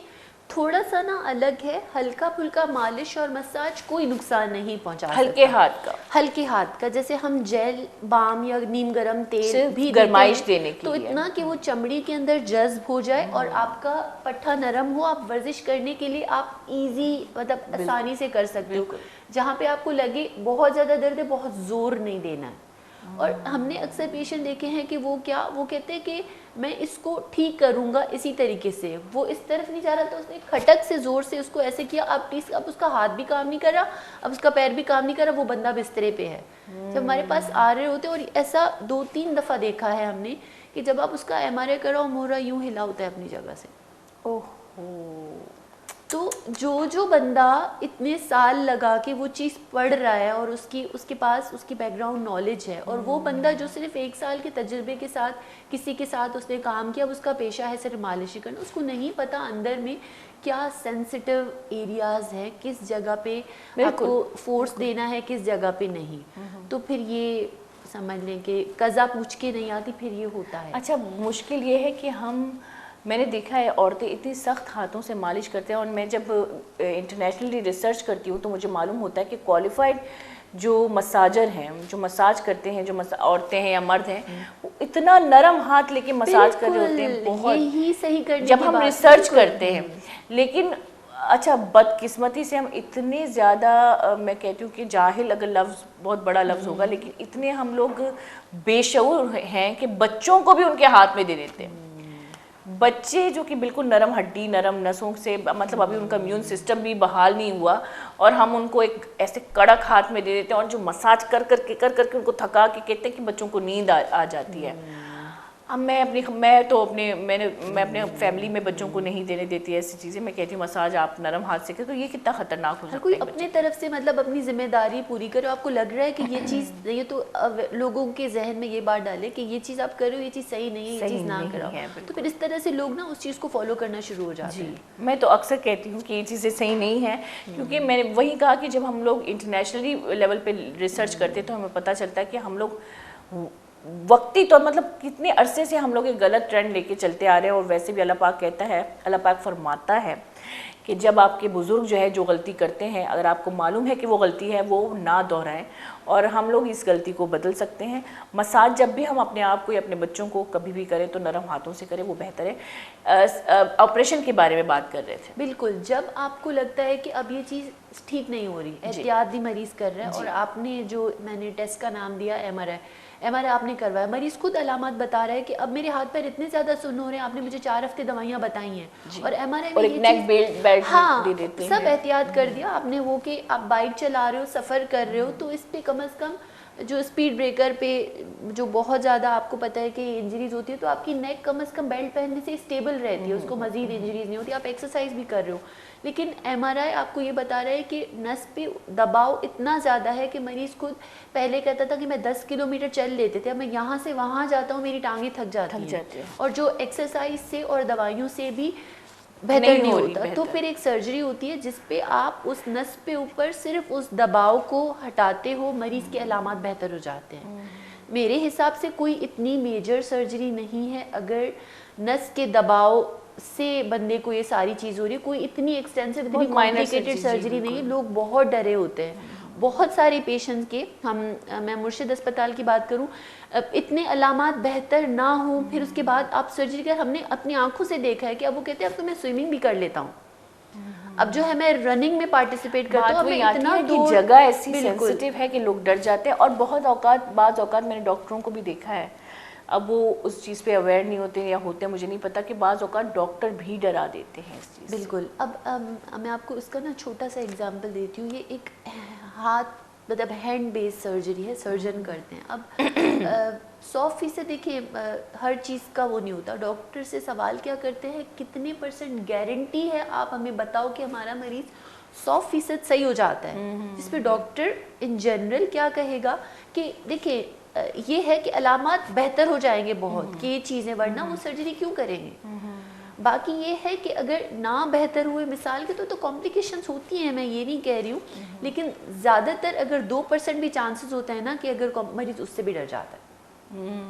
98% की रिकवरी वाली और अलामात बेहतरी की वो चीज़ नजर वो तो नहीं किसी चीज़ पे भी नहीं होती। मतलब आप जो अगर आप माइनर से कोई ऑपरेशन भी करवाने जाते हैं तो आपको एक पेपर साइन किया जाता है कि भाई खुदा ना खास्ता उसके दौरान कोई डेथ केस हो तो वो कुदरती है तो उसकी जिम्मेदार हम नहीं हैं, तो वो तो किसी चीज़ में भी नहीं उस पे होती। मरीज बहुत डर जाते हैं। हाँ, चलिए वो कहते हैं मैंने देखा अगर आप बता रहे हो रिस्क नहीं है तो फिर आप साइन क्यों करवा रहे हो। तो ये अगर 1-2% रिस्क है, जो कि हर किसी चीज़ में, खसीसा पैनाडोल भी लेंगे ना तो उसका भी साइड इफेक्ट है, जैसे जिगर को, मैदे को। तो ये 1 से 2% रिस्क पे मरीज उसको बहुत ज़्यादा समझ रहा होता है कि नहीं डॉक्टर ने डराया है, अब हमें नुकसान भी हो सकता है। फ़ायदा फिर वो जो है ना वो मास्क हो जाती है चीज़ें, हाँ, तो वो नज़र नहीं आता। हम लोग वही कहते हैं ना कि सफ़ेद मतलब सफ़ेद चादर पे एक काला सा टीका देखने वो वाले नज़र लोग आता है, बिल्कुल। अच्छा, अगर नेक बेल्ट की बात करें तो वो कितना कारामद हो सकता है इस बीमारी के? जो लोग ये कहें कि मैं सर्जरी करा ही नहीं सकता, आपको पता है डिस्क बहुत बुरे हैं, प्रेशर्स बहुत डाल रही है, नस के ऊपर दबाव है, वो कहते हैं मुझे सर्जरी करानी नहीं, तो खुदा आप थोड़ा एहतियात करो, बेल्ट पहन लो। या जनरली भी आपको पता है माइनर इंजरीज हो रही हैं तो आप सेफ्टी पर्पस के लिए आप ट्रैवलिंग के दौरान एडवाइस करते हैं कि कम से कम ये चीज़ मजीद नहीं बढ़े। मतलब उसके लिए वो एक एहतियाती तदाबीर है कि उसको आगे आने वाली मजीद नुकसानात से वो आपको बचाती है। तो ये था, हम सर्वाइकल स्पाइन की बात कर रहे थे, जिसकी मतलब एक अजीब सी बीमारी है जो कि अभी मुझे कुछ अर्से पहले इस बीमारी के बारे में पता चला था, तो मैंने थोड़ी बहुत रिसर्च की थी कि ये है क्या। मैं भी डर गई थी काफ़ी कि भाई खुदा न खास्ता ऐसा ना हो कि हम भी इस लपेटे में आ जाए, क्योंकि मैं भी उन्हीं अफरादों का हिस्सा हूँ जो गलत सोते हैं, मोबाइल यूज़ करते हैं, लेकिन मैं साइड पे ज़्यादा सोती हूँ। शुक्र है अल्हम्दुलिल्लाह मैं ऐसे नहीं सोती। भले यूज़ करें 15-20 मिनट के बाद, फिर थोड़ा आप अपने गर्दन नेक को हाँ, रेस्ट ये स्ट्रेचिंग भी मैं करती हूँ लगातार यूज़ करेंगे तो फिर। अच्छा, आपने अभी कहा कि हमारे सोने से भी सर का दर्द होता है, तो तकरीबन कुछ दिनों से मेरे सर में इतना शदीद दर्द था कि मैं मूव नहीं कर सकती थी, और मुझे सर का दर्द जनरली होता ही नहीं है, तो मैं टैबलेट भी ले रही थी, कोई फ़ायदा नहीं। तो मैंने ऐसे ही रिसर्च किया, मैं अक्सर रिसर्च करती रहती हूँ कि माजरा क्या है, तो वहाँ पे थोड़ी सी स्ट्रेचिंग बताई गई गर्दन की, जब मैंने की तो भाई दर्द गायब। मैंने कहा ये तो जादू हो गया। अब मैं दूसरों को जब बता रही होती हूँ तो वो समझ नहीं पा रहे होते कि मैं क्या बता रही हूँ, कि उनको कि किस जो तरह मैंने से। अभी नहीं आपको बताया कि ये एक्सट्रीम, इसको हम अपने जुबान में स्ट्रेचिंग ही बोलते हैं।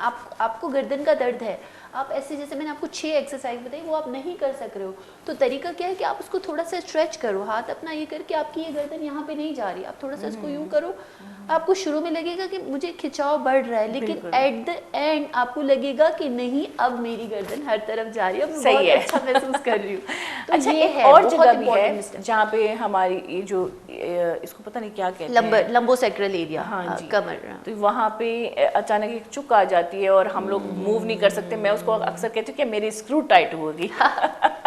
हम लोग मूव नहीं कर सकते। ये क्या चीज़ है? इसको अक्सर मैंने देखा है कि लोग टैबलेट खा रहे होते हैं पेन की, या ये सही है या नहीं है, और वो टैबलेट जो मैदे को मुतासिर करती है वो गोलियां भी खा रहे होते हैं। तो ये है क्या चीज़, कैसे होती है? हम बेसिकली ना इतने मजबूत है, ये बोले कि क्या बोले, इतने मजबूत है, हम अपने आप को ये समझते हैं हम कोई इतने बड़े बॉडी बिल्डर है कि हम 50 किलो का वजन उठा लेंगे और हमारी कमर को कोई नुकसान नहीं होगा।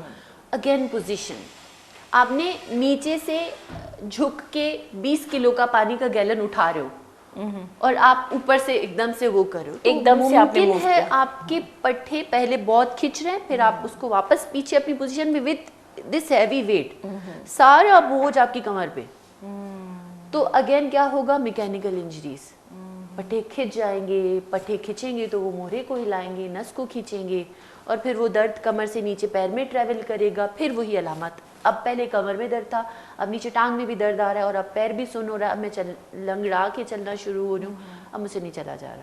ये तकरीबन हमारे जो है मतलब एक गलत पोजीशन से चीज़ों को उठाना, या कभी कभी हम लोग बैठने में भी बहुत गलती कर देते हैं कि हम लोग अचानक झटके से बैठ जाते हैं किसी चीज़ पे या उठ जाते हैं झटके से, खासकर नींद से। अचानक कोई फ़ोन आ गया, चीज़ें आ गई, तो मैंने सुना है कि डायरेक्ट नहीं उठना चाहिए, लेकिन ये भी हम गलती कर लेते हैं। बिल्कुल, तो उसके लिए अपनी कमर को मजबूत रखें ताकि आपकी कमर उतना वज़न और हर तोड़ मोड़ की पोजीशन को बेयर करने की सलाहियत रखती हो।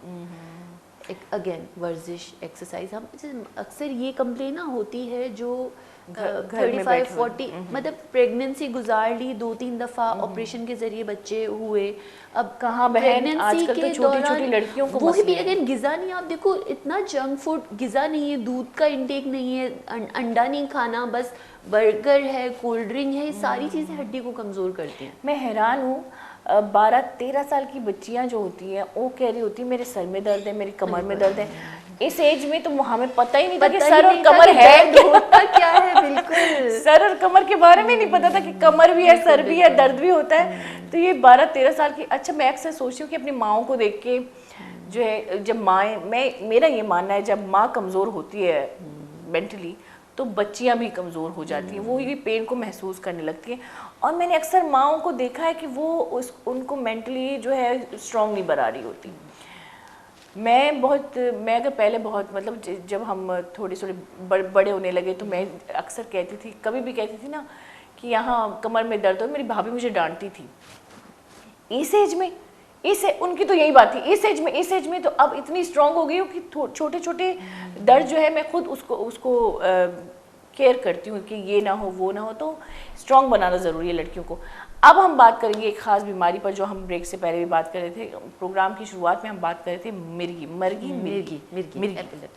ये बीमारी है क्या, ये इसके बारे में मुझे काफ़ी तजस्सुस भी है और इंशाल्लाह क्लियर हो जाएगा अभी के बाद से। मुझे डर भी लगता है, मैं सच बताऊं, क्योंकि मेरे सामने एक ऐसा केस हो, 2-3 केस हो चुके हैं कि एक इतना ख़तरनाक हुआ था कि मैं खुद डर गई थी। अच्छा, तो ये है क्या, ये अचानक से कैसे फॉर्म में आता है? ये भी मैं कहूँगी इसका ताल्लुक दिमाग से है। मिर्गी एक ऐसा मर्ज़ है, अगर हम खुल के आम जुबान में बात करें, जैसे दिमाग के अंदर बिजली का करंट, जैसे कमरे में हम अगर एक स्टोरी की तरह बात करें, यहाँ पे बिजली का करंट है, थोड़ी देर के लिए शॉर्ट सर्किट हो जाए जी, ठीक है, जैसे 2 तारें आपस में टकराती हैं, शॉर्ट सर्किट हो जाता है, पूरे कमरे के बिजली का निज़ाम धर्म भरम हो जाता है, माउफ हो जाता है सारा सिस्टम। इसी तरह का कुछ अमल दिमाग में होता है। दिमाग का एक इलाका है जिसका नाम है कॉर्टेक्स, ठीक है, सेरेब्रल कॉर्टेक्स, उसमें इलेक्ट्रिक करंट ऐसे जनरेट होता है और वही फिर ट्रैवल करता है पूरे जिस्म में। फिर आपको मतलब झटके की तरह चीज़ लगती है, वो लगातार होती है, कभी कभी आपको लगता है कि जिस्म बहुत अकड़ गया है, उसके कुछ दौरानियाँ है, कुछ मिनट, कुछ मतलब आधा घंटा 1 घंटा, उसके बाद फिर बंदा जो है बिल्कुल माउफ, बिल्कुल समझ लें कि बेहोश हो जाता है। फिर with the passage of time वो थोड़ी देर के बाद वो रिकवर होना शुरू हो जाता है, आहिस्ता आहिस्ता आहिस्ता, फिर वो आधा 1 घंटा के बाद वो नॉर्मल बैक टू लाइफ आता है। उसके बाद वो नॉर्मल कैसे हो जाता है? जो ये एक निज़ाम है कि खुद ही वो चीज़ शुरू होती है और एक दौरानिया के बाद वो खुद ही कंट्रोल हो जाती है। जैसे कोई बच्चा पैदा हो रहा है, उसके दिमाग में पैदाइशी कोई नुक्स है, मतलब हमल के दौरान है, जब बच्चे की पैदाइश हो रही है, लेबर में है माँ, उस वक्त उस स्ट्रेस वाली सिचुएशन में बच्चे के दिमाग पे टेम्परेरीली खून का सप्लाई नहीं पहुंच पाता, उसी स्ट्रेस वाले उस पे, तो एक जगह पे खून ना पहुंचने की वजह से एक छोटा सा नुक्स पैदा हो गया, ठीक है, जो अक्सर पता नहीं चलता, उस वक्त पता नहीं चलता। या नौजवान हमारे मेल हैं, रोड ट्रैफिक एक्सीडेंट हो जाता है, सर ज़मीन पे लगता है, सर पे चोट आती है, तो कहते हैं हेलमेट पहनो। क्यों? सर की चोट बहुत खतरनाक होती है। उस वक्त टाँके लगे कुछ आर्जी तौर पे ऊपर वाले, कोई सिम्टम्स एक नुक्स, किसी को गर्दन तौर बुखार हो गया पैर, तो ये सारी चीज़ें क्या करती हैं, कोई पैदाइशी दिमाग में नुक्स पैदा हो या पैदाइश के बाद लेबर के दौरान कोई ऐसा इंसल्ट, कोई ऐसी इंजरी हो, या आपका ज़िंदगी में कभी गर्दन तौर बुखार हुआ हो, तो गर्दन तौर बुखार में दिमाग की झिल्लियों में और दिमाग में जरासीम चले जाते हैं और उससे बेहोशी, जैसे गर्दन तौर बुखार में बंदा बिल्कुल बेहोश हो जाता है, उसमें बुखार बहुत ज़्यादा होता है, उल्टियाँ, दिमाग का प्रेशर, तो उसकी वजह से दिमाग में कोई ऐसी पेचीदगियाँ पैदा हो जाएं, सर पे चोट लगने के बाद कोई नुक्स ऐसा पैदा हो जाए, कोई किसी को रसोली है, ब्रेन ट्यूमर है, तो या किसी को पहले जैसे हमने बात की फालिज हो चुका है, अब उसका स्कार रह गया है दिमाग के अंदर, बिल्कुल अपेरेंटली उस वजह से फिजिकली बंदा रिकवर होके ठीक हो गया, अब वो अपनी नॉर्मल लाइफ, लेकिन वो नुक्स मौजूद है उस पर, किसी भी वक्त, किसी भी एज में, किसी भी वक्त बंदे को ये जो हमने बात की इलेक्ट्रिकल करंट एक तरह का दिमाग में जनरेट होता है, वो शुरू हो सकता है उस जगह से और फिर वो ट्रैवल करके आपके पूरे जिस्म में एक झटके नुमा चीज़ कराता है। अच्छा, इसकी टाइमिंग का क्यों नहीं पता चलता मिर्गी के अटैक की? इसकी डेफिनेशन ही ये है कि ये अनप्रोवोक्ड होता है। अच्छा, मतलब आपको अगर पता चले तो आप उसका पहले ही एहतियाती तदाबीर लेके आप वो चीज़ करो। तो उसमें इंटरनेशनल लीग अगेंस्ट एपिलेप्सी ने एक पूरा एक चार्ट बनाया है, पूरी एक गाइडलाइन दी है कि अगर किसी को ज़िंदगी में एक दफ़ा दौरा पड़ रहा है तो उसके क्या क्या आप जो है प्रोटोकॉल फॉलो करोगे। तो हम जनरली क्या कर रहे होते हैं कि आपको पता चल रहा है ऐसी कोई हिस्ट्री है जो हमने जिक्र किया अभी, कोई इंसल्ट हुई है, कभी चोट लगी, कभी सर पे, कभी दिमाग की सर्जरी हुई, ऐसी कोई चीज़ है, या अगर कोई भी इनमें से कोई चीज़ नहीं मिल रही है, दूसरा तीसरा दौरा पड़ा है, फैमिली में हिस्ट्री है कि इनके कज़न्स को, इनके ख़ानदान में बच्चों को ऐसे मिर्गी के दौरे पड़ते रहते हैं और उनके कोई ऐसी हिस्ट्री हमें नहीं बता रही है, तो फिर ये होता है इडियोपैथिक, जिसका मतलब है कि जिसकी कोई वजह नहीं लेकिन जीन्स में ये चीज़ रन करती है। अच्छा, ये मतलब जीन्स में भी सिर्फ अवेयरनेस के लिए इम्पोर्टेंट चीज़ ये है कि आपको ये लगता है कि अब इनको 1 से 2 दौरा मतलब पड़ चुके हैं ज़िंदगी में, अब ये समझ लें कि अब उसको ऐसी दवा पे रहना होगा कम से कम भी 2 से 5 साल, जो कि आगे आने वाले दौरे की शिद्दत को कम करे। बेसिकली उस जगह को, जैसे आपने 2 महीने बाद की इलेक्ट्रिकल करंट जनरेट हो रहे हैं, आपने शॉर्ट आप क्या कहते हैं उस पर टेप लगा देते हो ना कि वो चीज़ तारे आपस में टकराए नहीं और बिजली का जो सिस्टम माउफ हो रहा है वो चीज़ सही हो जाए। तो मेडिसिन इस तरह से कैप की तरह काम करती हैं कि वो उस पर टेप लगा देती हैं और आगे आने वाले दौरे नहीं पड़ते।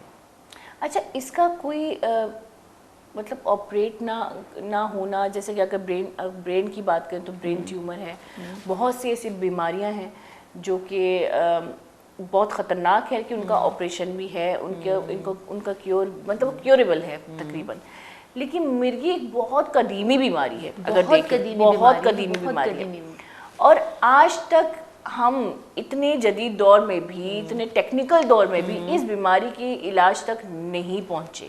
तो इसकी क्या वजह है? इस पे इलाज पे हम ये है कि लोगों को ये पता है ये चीज़ मतलब काबिल इलाज मर्ज नहीं है, आपको दौरे पड़ते रहेंगे, लेकिन नहीं। अच्छा, ये एक समझ लें कि टेक होम मैसेज इस चीज़ के लिए, अगर आप मिर्गी के दौरे को शिद्दत को कंट्रोल करने की दवा खाओगे, अच्छा, तो आप बिल्कुल नॉर्मल ज़िंदगी गुजार सकते हैं। दुनिया में सैकड़ों ऐसे लोग हैं जो मिर्गी का मर्ज होने के बावजूद बहुत आला से आला काम सर अंजाम दिया है। मैं जिक्र करूँगी अब्दुल सत्तार ईदी, उनको एपिलेप्सी थी और वो मेडिसिन खाते थे, उनकी एक डॉक्यूमेंट्री है उस पर। मतलब आप इस मर्ज के साथ ये अलबत्ता चीज़ ज़रूर है कि इसका दवा खाने का दौरानिया बहुत लंबा होता है, लेकिन उसमें भी आजकल ऐसी दवाइयाँ आई हैं जिसके साइड इफ़ेक्ट्स कम से कम है। दवा को मिस ना करें तो ये कोई ऐसा मसला नहीं। अच्छा, एक और भी चीज़ है हमें, और जो कि बहुत गलत है, अगर हम देखें कि तो हम पढ़े लिखे लोग तो हैं लेकिन बाशऊर अभी तक नहीं हुए। हमने पढ़ाई को सिर्फ सही लफ्ज़ों में ही तकसीम किया हुआ है। अक्सर कुछ बीमारियां, चाहे वो मिर्गी हो, चाहे वो मेंटली डिप्रेशन हो, चाहे वो एंजाइटी हो, कुछ भी हो, कुछ बीमारियां जो है हमारे लिए गाली बन जाती हैं। जैसे कि हमारी सॉरी टू से कोई फिजिकल अब्यूज़ हो गया हमारे साथ, या किसी लड़की की बहुत बड़ी बुरी तरह से जो है इज्जत ख़राब हो गई, ठीक है, उस तरीके की बीमारी होती है। यानी कि अगर एक मर्द को मिर्गी की बीमारी हो तो उसकी शादी में बहुत प्रॉब्लम्स आती हैं, औरत को हो, औरत तो बेचारी वैसे भी हर चीज़ पे रह जाती है पीछे तो अक्सर जो है माएँ छुपा भी लेती हैं, और इस छुपाने की सूरत में इलाज सही नहीं हो पाता, क्योंकि जब आप बताओगी नहीं, जब आप दिखाओगी नहीं, तो आप छुपाने के चक्कर में वही बात है ना कि हम डॉक्टरों से भी दूर हो जाते हैं या हम अवेयरनेस से भी दूर हो जाते हैं। तो ये क्यों, इसके बारे में आप क्या कहें, आपके क्या ख्यालात हैं? बिल्कुल ये एक बहुत अच्छा मतलब वो है सिनेरियो। यही अगर मुझे जो कोई भी देख रहा है, मैं आपके जहन में इस वक्त यही इसका पूरा जवाब देने के लिए तैयार हूँ। मिर्गी ऐसा कोई मसला नहीं है जो आप बंदे की या बंदी की शादी नहीं हो सकती। शादी हो सकती है, बच्चे हो सकते हैं, नॉर्मल स्कूलों में बच्चे जा सकते हैं, ऊपर भी जा सकते हैं खेला में। हर बंदा, हर मिर्गी का बंदा हर वो काम कर सकता है जैसे एक नॉर्मल बंदा कर सकता है। दवा का सिर्फ ये होता है कि दवा आपको खानी है, उसमें कोई नागा नहीं। दौरा क्यों पड़ेगा, आपने दवा मिस की। एक जिस्म में दवा मिकदार बनाती है, जैसे कि ब्लड प्रेशर की दवा लेते हैं, बिल्कुल। शुगर की दवा लेते हैं। अगर आपने दवा खाई तो कोई समझ लें कि आपको रुकावट नहीं होगी कोई भी काम करने में। छुपाने से ये होगा कि वो दौरे पड़ के, क्योंकि जितना दौरे पड़ने का दौरानिया लंबा होगा वो दिमाग में खून की सप्लाई को और रोकेगा और आगे चल के पेचीदगियाँ बढ़ेंगी, वो बीमारी अपनी जगह बनाए। बिल्कुल। हमने तो ये देखे हैं कि अभी तक मिर्गी का दौरा पड़ता है, लोग ये कहते हैं कि इसको जिन भूत काला जादू और ये चीज़ है, तावीज़ मैंने तो से इलाज बचपन से करते देखा हैं, है, चमड़ा सुंघाते हैं। अच्छा, बंदा ठीक भी हो जाता है। तो बिल्कुल। ये मैंने बचपन से देखा है कि चमड़ा सुंघाने से भी ठीक हो चम्मच जाता है। मुंह में डाल देते हैं, जूता सुंघा देते हैं, जुराब कि सुंघा दांत देते बनना हैं हो। कुछ। और इन सब चीज़ों का इस्तेमाल मरीज को कोई फ़ायदा नहीं देगा, ठीक है। अगर आपको लगता है कि ये दौरे बार बार पड़ रहे हैं, इस चीज़ को छुपाने की ज़रूरत नहीं है। ये काबिल इलाज चीज़ है, आपने उसको दवा दी, वो 100% ठीक हो जाएगा, ठीक है।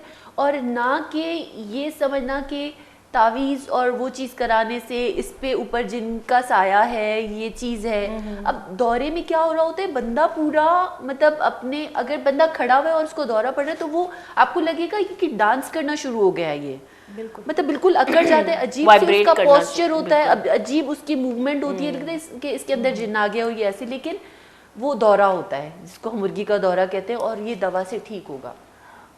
ये क्यूरेबल है, यानी कि इसका इलाज हो सकता है। अच्छा, इसके बारे में बात करेंगे कि क्या ये मिर्गी की बीमारी जानलेवा है या नहीं है, और मज़ीद इसके बारे में इनको जितना भी कुछ बताना है तो वो बताएंगी।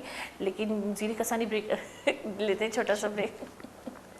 बोली चारुका ज़ीरी कसानी ब्रेक की मतलब साड़ी में वो बताई था उर्दू बलूची।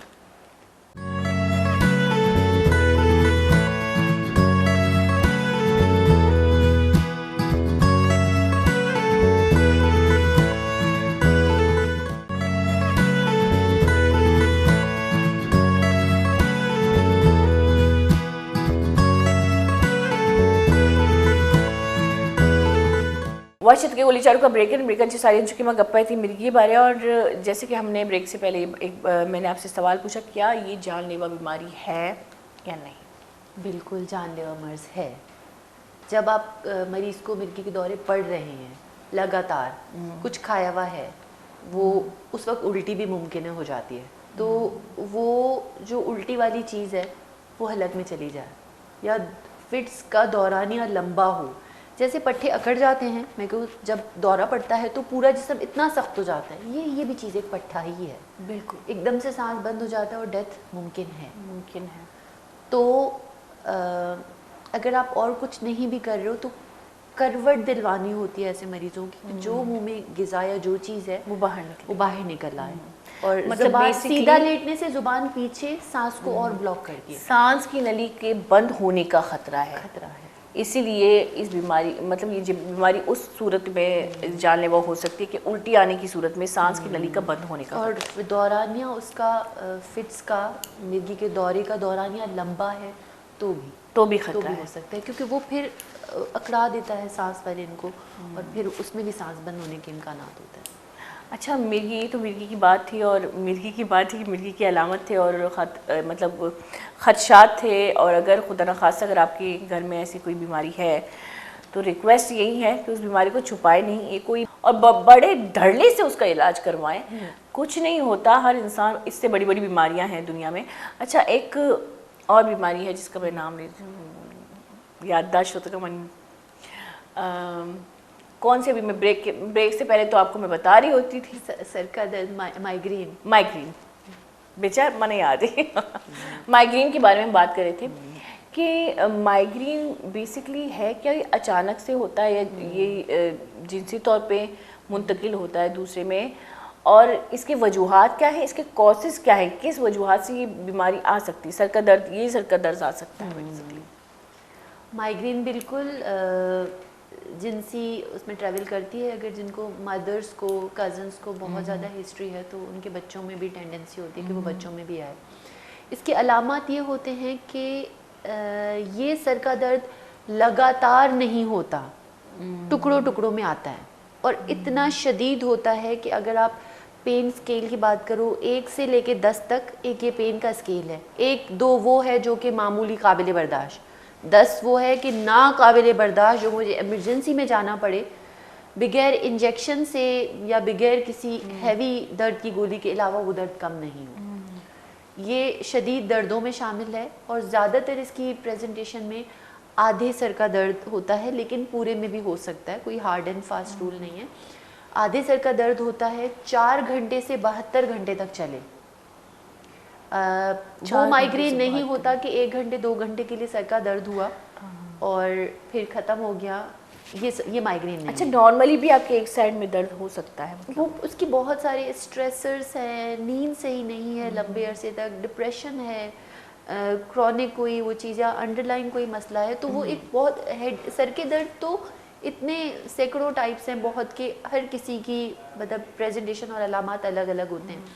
माइग्रेन में 4 घंटे से 72 घंटे तक दर्द का दौरानिया होता है, और पास्ट में मतलब हम बात करें कि माइग्रेन वाले दर्दों वाले मरीज़ हैं तो मुझे ये दर्द होते रहते हैं, शिद्दत होती रहती है, फिर मैं कुछ ना कुछ मेडिसिन खाती हूँ, वो शिद्दत इतनी ज़्यादा होती है कि मैं जब तक कोई दवा ना लूँ दर्द की, मेरा दर्द नहीं जाता। इंजेक्शन लगवाते हैं? अगर गोली से नहीं आराम आता तो फिर मुझे किसी बराबर में इमरजेंसी में जाना पड़ता है, उस इंजेक्शन लगा के जब तक मैं अपने दर्द को बेहतर नहीं उससे कराऊँ ठीक, तब तक वो दर्द सही नहीं होता। और इसमें कुछ और अलामात होते हैं। अगर अच्छा, यहाँ हमारे साथ कॉलर भी हैं हम माइग्रेन के बारे में मजीद बात करेंगे। शहनाज बलोच कोयटा से, कोयटा जी गप करने लुटी। अस्सलाम वालेकुम रहमतुल्लाहि व बरकातहू।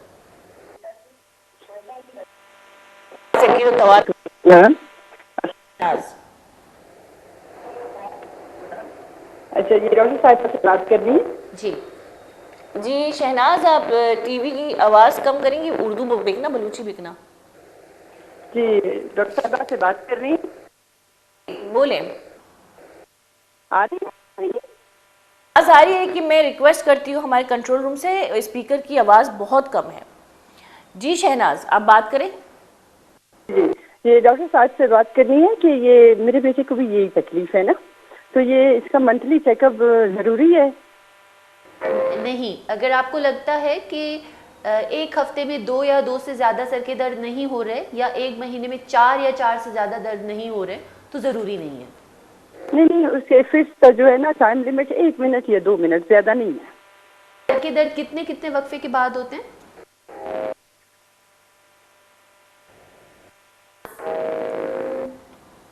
शहनाज, आवाज़ नहीं आ रही। आवाज़ आ रही है अब? जी बात नहीं। शहनाज, आप टीवी की आवाज़ कम करेंगी तो फिर आपको हमारी आवाज़ आएगी। अब मैं टीवी को म्यूट कर दिया है मैंने। म्यूट कर लिया, ठीक है, अब बोले। जी, ये जो है ना मेरे बेटे को जो फिक्स आते हैं वो टाइम लिमिट जो है ना 1 मिनट, 1 से ज़्यादा नहीं है, तो इसके लिए जो है ना उसने एपीवाल टेबलेट्स दिए हैं उसको और लेमिनेट दिए हैं इसको बाकायदगी से इस्तेमाल करना है। आपको लगता है कि जैसे मैंने अभी कहा 1 हफ्ते में 2 से ज़्यादा नहीं हो रहे, 1 हफ्ते में 2 अटैक हो रहे हैं, 2 दफ़ा मतलब सर का दर्द हो रहा है, महीने में 4 दफ़ा कम से कम हो रहा है, तो 3 महीने खानी है दवा। 3 महीने दवा खाने के बाद भी आपको लगता है कि शिद्दत वही है, तो या तो दवा चेंज होगी या फिर हम ये कहेंगे कि हम इसमें कुछ और इजाफा तीसरी गोली ऐड करेंगे। मेरे ख्याल से बेहतर है कि बेहतरीन तरीके से मुआयना किया जाए पहले कि ये माइग्रेन है भी या नहीं। बिल्कुल, क्योंकि अक्सर मैंने देखा है कि हमारे इलाकाई डॉक्टर या हमारे करीबी जो डॉक्टर होते हैं वो सही से मुआयना नहीं कर पाते कि आया तकलीफ़ की वजह क्या है। तो शहनाज, मैं आपको एक सजेस्ट करूंगी इनके अलावा कि आप अच्छे से डॉक्टर से पहले मुआयना करवाएं कि आया ये माइग्रेन भी है या नहीं, आम सर का दर्द है या बॉडी स्ट्रेच है, कुछ भी है। ठीक है, जी बहुत बहुत शुक्रिया। मेरे ख्याल से आप 3 मंथ्स के बाद भी करवाती हूँ और कराची भी लेकर गई हूँ इसको, यहाँ कोयटा में डॉक्टर रमेश चंद से मैं इलाज करवा रही हूँ इसका, काफी मेरे बच्चे को। लेकिन ये बच्चे की दवाइयों का जरा पूछना था, ये कितने खास को बच्चे को देना पड़ेगा? भी उसके 13 या 14 ईयर्स है। चले, अच्छा, दवाइयों से अगर फ़ायदा नहीं हो रहा तो मज़ीद चेकअप की ज़रूरत होगी। मेरे ख्याल से फ़ायदा नहीं- नहीं हो रहा तो नहीं फिर हो घर पे रुके नहीं, फिर आप लेकर जाएं, क्योंकि फ़ायदा नहीं हो रहा, आप उनको बता रहे हैं तो वो लाजमी दवा तब्दील करेंगे जिससे मरीज़ को फ़ायदा हो। जी जी, thank you doctor, thank you. बहुत बहुत शुक्रिया शहनाज, आपने कॉल की। और मैं तो हमेशा यही सजेस्ट करती हूँ सबको कि भाई अगर एक चीज़ से, मैं तो खुद इस चीज़ पे बहुत डम्बो हूँ नहीं जाती। हम ना 2 हफ्ते का कट ऑफ देते हैं जी, अब उस पर अक्सर मरीज़ आपको ये कहते हैं कि डॉक्टर बार बार बुलाता है, बार बार नहीं। आप पहली दफ़ा मेडिसिन लेके जा रहे हो, आपको लगता है 2 हफ्ते में आराम नहीं आ रहा, 2 हफ्ते में आप आके रिपोर्ट करो। अगर दवा की पाबंदी आप ले रहे हो तो इंसान है, दवाई है, किसी से मरीज़ को फ़ायदा होता है, किसी से नहीं होता। अगर फ़ायदा होता है आप भले उसके बाद 6 महीने बाद दिखाओ, मैं आपका सेट कर दूंगी दवाइयाँ कि आप इतने दौराने के बाद खा के बंद कर दीजिए। लेकिन अगर फ़ायदा नहीं हो रहा तो 2 हफ्ते से ज़्यादा का इंतज़ार नहीं करें, वापस आएँ और दवाई तब्दील या सेट करके जिससे आपको फ़ायदा शुरू। अच्छा, अपना मुआयना भी दोबारा से करवाना भी ज़रूरी है, क्योंकि अक्सर मैंने देखा है कि डॉक्टर, मैंने ये चीज़ माजरत के साथ कोयटा में मैंने सुना है कि अक्सर लोगों को, जैसे कि हमारा पीटीवी का ड्राइवर था तो उसने ये बात बताई मुझे कि मेरी बीवी को कहा गया कि हार्ट अटैक है, हार्ट ब्लॉकेज है, मतलब वॉल्स जो है वो ब्लॉक हैं, इमीडिएट ऑपरेशन की ज़रूरत है। लेकिन खुशकिस्मती से उन्होंने ये कहा कि ठीक है किसी और डॉक्टर को दिखा दे, तो कराची की तरफ आए तो वो पता चला कि बिल्कुल भी वो मसल्स पेन था और कोई ऐसा नहीं था। और ये सूरत हाल मैंने 2 लोगों में सुना है, और ये कराची में भी ऐसे बहुत सी डॉक्टर्स हैं जिनसे मिस्टेक हो जाती है। तो 1-2 दफ़ा मुआयना करने में कोई हर्ज नहीं है इसमें। आप 1-2 दफ़ा एक्सपीरियंस डॉक्टर को दिखा सकते हैं। मुआयने में अगर एक ही बात निकले, अच्छा मैंने बहुत से ऐसे लोग देखे हैं जो एक मुआयने से मुतमईन नहीं होते, वो और रिसर्च करना चाहते हैं और इन्वेस्टिगेट करना चाहते हैं। वो है कि अगर आपको देखिए 2 हफ्ते की दवा मैंने अगर किसी ने भी सजेस्ट की है, आपको उससे फ़ायदा नहीं हो रहा, दोबारा से आए। मतलब ये नहीं कि एक डॉक्टर से फ़ायदा नहीं हो रहा आप डॉक्टर चेंज, ठीक है आप करो। अगर मुआयने पे कोई ऐसी चीज़ है या कोई ऐसी आप अलामत बता रहे हो जो पहले नहीं थी अभी नज़र आई है और दवा से रिस्पॉन्ड नहीं, तो कुछ टेस्ट हो सकते हैं उससे रिलेटेड जो आप सोच रहे हो उस चीज़ को कंफर्म करने के लिए। बिल्कुल, और ये बहुत ज़रूरी है। अच्छा, हमने मुख्तलिफ़ बीमारियों के बारे में बात की, मुख्तलिफ़ नौइयत की बीमारियों के बारे में बात की, उनके स्टेजेस के बारे में बात की, लेकिन अब हम इलाज के बारे में बात करेंगे कि ये बीमारियाँ कुछ ऐसे भी हैं जिनके इलाज बहुत कॉस्टली भी हैं, बहुत मुश्किल भी हैं, बहुत से लोग अफोर्ड भी नहीं कर सकते कंटिन्यू इनका इलाज करवाना। तो आप मुर्शिद से हैं, तो मुर्शिद में मेरे ख्याल से वेलफेयर्स हैं, ऐसी बेसिकली ऐसी चीज़ें हैं, जी उसके बारे में बताइए। बिल्कुल, हमारे मैं मुर्शिद हॉस्पिटल में एज ए न्यूरोलॉजिस्ट काम कर रही हूँ। मुर्शिद अस्पताल में 2-3 अलग अलग प्रोग्राम्स हैं, जैसे पेशेंट वेलफेयर एसोसिएशन है और आपका सेहत सहूलत कार्ड की फैसिलिटी है, जिस पे आप अगर OPDs हैं तो आप, जैसे आपका मसला ऐसा है कि जो OPD में दिखा के सही हो जाता है तो आपको फ्री कंसल्टेशन में आपको OPDs मतलब मुर्शिद अस्पताल फैसिलिटीज़ दे रहा है कि आपका इलाज फ्री और वो दवाइयाँ भी आपको फ्री में देते हैं। और अगर लगता है हमें ये कि अब मरीज़ को दाखिल करना है तो फ्री आपके पास वार्ड्स भी हैं, HDUs भी हैं, ICUs भी हैं, जहाँ पे आप एडमिशन करके वो भी फ्री ऑफ कॉस्ट होता है सेहत सहूलत कार्ड के ज़रिए। और अगर नहीं तो पेशेंट वेलफेयर एसोसिएशन जो मतलब अगर 100% खुद नहीं भर पा रहे तो उनमें कुछ हॉस्पिटल कुछ वो डिस्काउंटेड उसमें, लेकिन हो जाती हैं सारी चीज़ें। तो अगर आप नहीं करवा सकते तो आप मैं रेफ़र करूँगी कि आप बोलूँगी आप मुर्शिद अस्पताल आओ, जिससे ये है कि अपना फ्री ट्रीटमेंट जो अस्पताल कर रहा है आप उसकी फैसिलिटीज़ लो और फ्री ऑफ ट्रीटमेंट कराओ, अपनी बीमारी को मतलब ठीक करवाओ जो जिस मर्ज़ में आप मुब्तला हो। बिल्कुल। अगर हम, क्योंकि मुख्तसर सा वक्त बचा है, हम आप मज़ीद किस बारे में लोगों को जो है उनकी मतलब उनको अवेयर करना चाहेंगे? मज़ीद ऐसी कौन सी चीज़ है जो आपके एक्सपीरियंस के मुताबिक लोगों को पता होनी चाहिए? और बहुत सी ऐसी हमारे यहाँ मिस्टेक्स हैं, गलतियाँ हैं जो हमसे होती हैं आम ज़िंदगी में।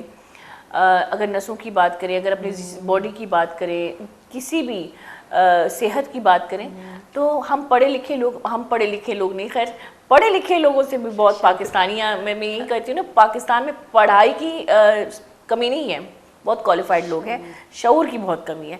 तो ऐसी कौन सी मिस्टेक है जो अक्सर आपने देखा है कि ये लोगों को जानलेवा बीमारी में मुब्तला कर सकती है?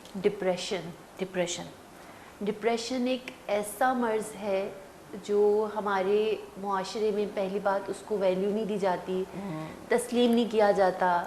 लोग, अगर कोई एक बंदा एक फैमिली में डिप्रेशन में मुब्तला है तो वो अपने मतलब एक लिमिटेड चीज़ों, किसी से बात नहीं कर रहा, अपने कमरे में मुब्तला है, चीज़ों में इंटरेस्ट नहीं है, खाना पीना नहीं है, नींद डिस्टर्ब है, सब चीज़ें, वो अब अंदर ही अंदर डिप्रेशन में। ये एक केमिकल इम्बैलेंस है, ये एक बीमारी है।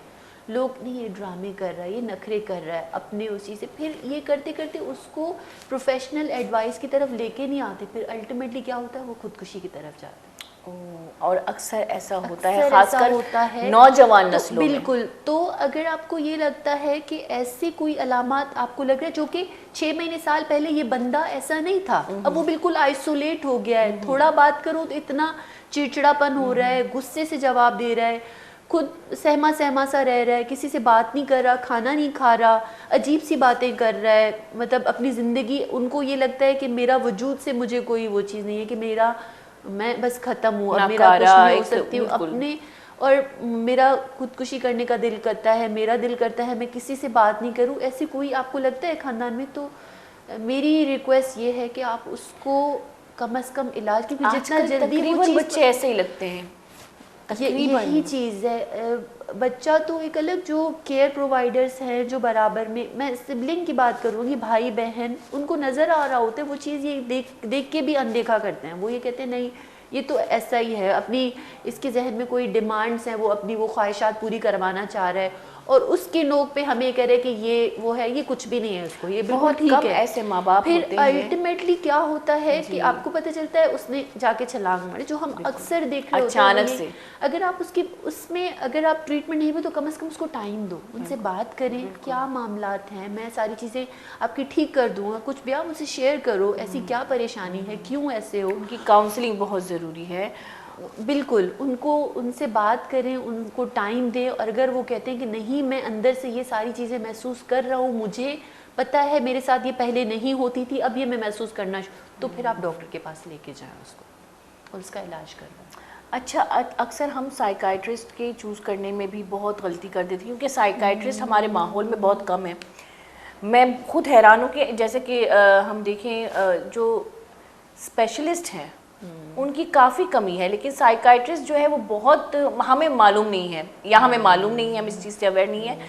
तो अक्सर मैंने देखा है कि साइकाइट्रिस्ट जो कि आम डॉक्टर जो बैठे होते हैं, वो नींद की गोलियां दे रहे होते हैं, ऐसे पिल्स दे रहे होते हैं, हैवी डोज की तकलीफ़ जो है होश में आने के बाद ज़्यादा उनकी पोजीशन ख़राब होती है, मैंने ख़राब होते हुए देखा है। तो क्या वाकई में अगर हम बाहर के मुल्कों में देखें तो वहाँ पे सिर्फ काउंसलिंग की जाती है और उसी से तकरीबन कोशिश की जाती है कि इलाज करें। तो यहाँ पे कॉलर भी है और इस बारे में आप हमें बताएंगे, लेकिन यहाँ पे कॉलर ले लेते हैं। मोहम्मद शाहवान गप्ता नगलुटी, अस्सलाम वालेकुम रहमतुल्लाहि व बरकातहू। लल बिता दो, मैंने पूछना है, मुझे वो वहाँ कॉलर इस्तेमाल के लिए दिया, तो ये कॉलर के दिन में कितनी दफ़ा? मोहम्मद शाहवान, आप दोबारा से आप मेरे ख्याल से पहले से बात करते हुए आ रहे थे, आपकी कॉल लगी, आप दोबारा से बोले, क्या मसला है आपको? मुझे सर्वाइकल पेन हो रहा है ना, सर्वाइकल, वो MRI किया, उसमें 427 वर्टिब्रा जो है ना, वो उसमें पेन है। तो उन्होंने मुझे कॉलर के लिए एडवाइस किया है। ये कॉलर मैं दिन में कितने दफ़ा और कितने घंटे के लिए इस्तेमाल करना चाह रहा हूँ, आप बता सकती हैं? उस कॉलर का आपको इस्तेमाल सफ़र के दौरान ही करना है। जो कॉलर की बात कर रही हूँ मैं, जो आपको गर्दन के लिए दी गई है सपोर्ट के लिए, सफ़र के दौरान ही आपको लाजमी इस्तेमाल करनी है। और आप अगर लंबे अरसे के लिए बैठ के या खड़े होके काम करें, सिर्फ सोते वक्त आपने वो उतारनी है, ठीक है। और दूसरा, कॉलर अकेले काम नहीं करेगी, एक्सरसाइज नेक की करनी है, जिससे आपके पट्टे नरम रहेंगे। जो अभी आप अगर ये शो देख रहे हैं तो पहले मैंने कुछ एक्सरसाइजेस बताई थी, वो घर पे प्रैक्टिस करते रहें। और लाजमी दवाइयाँ भी होती हैं कुछ जो आपको सपोर्ट करेंगी आपके दर्द को बेहतर करने में। भी मैं ले रहा हूँ। ठीक है, चलिए, बहुत बहुत शुक्रिया आपने कॉल की। और जैसे कि हमने पहले भी ये जो नेक कॉलर की बात की थी, तो अक्सर लोग उसको पहने रखते हैं और बहुत मैंने ऐसे लोग देखे हैं कि उसको उतारते ही नहीं हैं, क्योंकि खौफ भी होता है। और आपको अब आप जैसे कि इन्होंने कहा कि ऑपरेशन की तरफ नहीं जाएंगे, तो दूसरी तरफ आपको ज़्यादा सख्त एहतियात करने की ज़रूरत है। जी, आप कोई बात कर रहे थे? हम ये बात कर रहे थे कि बाहर के मुल्कों में अवेयरनेस है कि वो अर्ली स्टेज पे जाते हैं। और हम अगर उसका ट्रीटमेंट भी देखें ना, मॉडरेट टू सिवियर स्टेज में आपको दवाइयों की ज़रूरत पड़ती है। शुरू में आप साइकोथेरेपी, काउंसलिंग, इन्हीं चीज़ों से मरीज़ को ट्रीट करते हो। हमारे पास प्रेजेंटेशन ही लेट स्टेज पे आती है। जब मरीज़ ये कहता है कि मैं रोड पे जा रहा हूँ, सामने गाड़ी आ रही, मेरा दिल करता है मैं रोड पे खड़े हो जाऊँ, मेरे ऊपर गाड़ी चढ़ जाए। बिल्कुल। तो कहते हैं मैं टेरेस पे ऐसे वॉक कर रहा हूँ, मुझे दिल करता है मैं 7वीं या 14वीं मंजिल पे हूँ, मुझे लगता है मैं यहाँ से जंप कर लूँ बस। और मैं लिटरली करने वाला होता था। अपने बच्चों की तस्वीर देखी, अपने बच्चों का ख्याल आया या वालिदैन का ख्याल आया कि वो क्या सोचेंगे, तो मैं रुक गया। उस वक्त वो डॉक्टर के पास आता है जब उसको बिल्कुल रिलैक्स होने की जरूरत है। लाजमी दवाइयाँ तो 100% शुरू करनी है। जब आप ठीक हो जाओ दवाइयों से, उसके 6 महीने बाद भी दवाई खानी है। लेकिन सपोर्ट के लिए आपको काउंसलिंग एंड साइकोथेरेपी भी चाहिए। बिल्कुल, ठीक है। तो जैसे आप सिवियर स्टेज पे आ रहे हो, इलाज लंबा चलेगा। अर्ली स्टेज पे आओ, शायद आप 2-3 महीने में ठीक हो जाओ। बिल्कुल, बिल्कुल। ठीक है। और काउंसलिंग तो से ही ठीक हो पकड़ना जाओ। उस चीज को और टाइम पे प्रोफेशनल एडवाइस सर्च करना, ये बहुत इंपॉर्टेंट है। अच्छा, ये आपने जो बात की, इसका क्योंकि मुख्तसर सा वक्त बचा, लेकिन मैं भी अपना एक्सपीरियंस बताती हूँ कि एक बार मुझे भी डिप्रेशन से, अच्छा मुझे पता चल गया था कि मैं बहुत डिप्रेशन में हूँ। और जैसे कि आपने सुसाइड अटैम्प्ट के बारे में, यानी कि मौत का खौफ ख़त्म होना, मैं लास्ट फ्लोर पे रहती थी, तो मुझे भी ऐसा लगने लगा कि मुझे ये, मैं अपना एक्सपीरियंस इसलिए बता रही हूँ कि ये चीज़ें आप खुद भी हैंडल कर सकती है अगर इनिशियल स्टेज हो तो जैसे ही मुझे लगा कि मुझे ये ख्यालात आ रहे हैं, तो मैंने अपने एक फ्रेंड को फ़ोन किया कि मुझे ये ख्यालात आ रहे हैं, तो मुझे प्रोटेक्ट करो। बेसिकली मैं चाहती थी कि कोई मुझे मेंटली प्रोटेक्ट करे। तो वो इमीडिएट आए, तो मैंने टाइम गुजारा, फ्रेंड्स के साथ टाइम गुजारा, थोड़ी सी अपनी काउंसलिंग की, थोड़ा सा उनको कहा कि अच्छा, मैंने बताया कि मुझे रिलैक्स करो, मैं पहले से नेगेटिव थेरेपी ही है जो आपने किया, बहुत अच्छा किया आपने। और मैं अक्सर अब तो वैसे ही करती हूँ कि जब मैं डिप्रेशन में आती हूँ तो मैं अपने किसी फ्रेंड को कहती हूँ कि मुझे रिलैक्स करो, नेगेटिव बातें मत बताओ, मुझे पॉजिटिवली रिलैक्स करो। तो वो कर रहे होते तो मैं काउंसलिंग होती हूँ।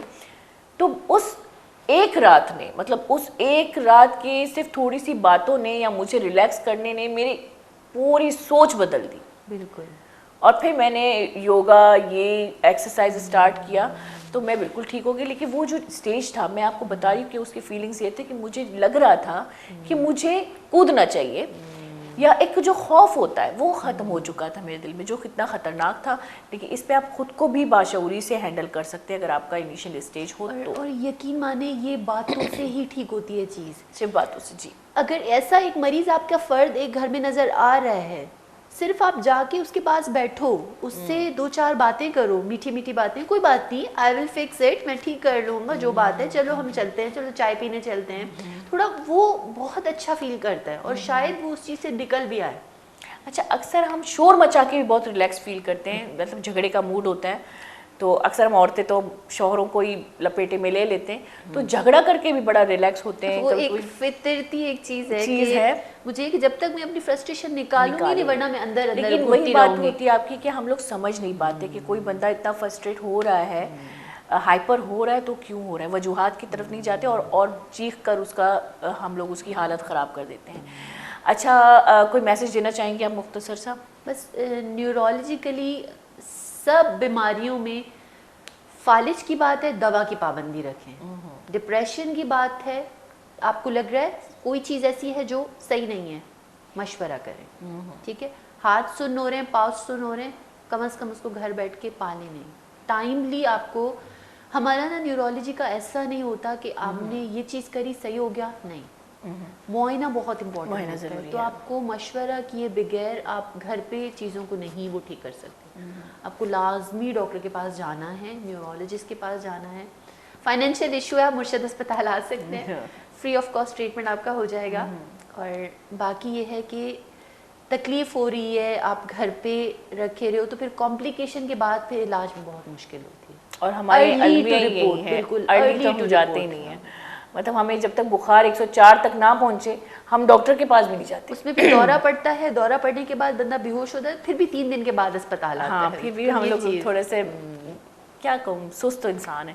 आपका बहुत बहुत शुक्रिया पाई, Thank you so much, और मज़ा आया बहुत। बहुत अच्छा लगा। हम डॉक्टरों से जब ऐसे बातें करते हैं, अपनी बुराइयां करते हैं, तो अब डॉक्टर भी तो हमारा ही हिस्सा है। बहुत बहुत शुक्रिया, बहुत अच्छा लगा। so और much। बहुत मुझे बहुत इस चीज़ पे मतलब एक इल्म प्रोग्राम हुआ मेरे लिए भी कि मैं आगे जाके मैं भी केयर करूँगी थोड़ी सी, शायद और फिर समझने कि हमारी मेहनत सरकार होगी। एक इंसान को ही सुधार लिया बहुत है। गोली शाहरुखा वही। है ना, गोली शाहरुखा आमची मराठी वाहत हलास बिताले की गोष्टी मकसद आमचे के वतर गौर बेकनेता और शुमार लगी कि ये बीमारी जो मर्ची गप को तकाइशांची कोई भी सिम्टम्स शुमार बैगी अलामात बैगियाँ इमीडिएट वती डॉक्टर करा या कोई बेहतरीन डॉक्टर करा कि शुमारा मालूम भी क्वालिफाइड ही अमा डॉक्टर कर बोलवे तो इलाज बेकनेता आमची ममाना वसा महल का बलोच बेकनेता इजाजत वती खयारा एर बेकने होती मार पे खयाला अल्लाह मेहर बेकनेता मनी नेमगांची नी अल्लाह मेहर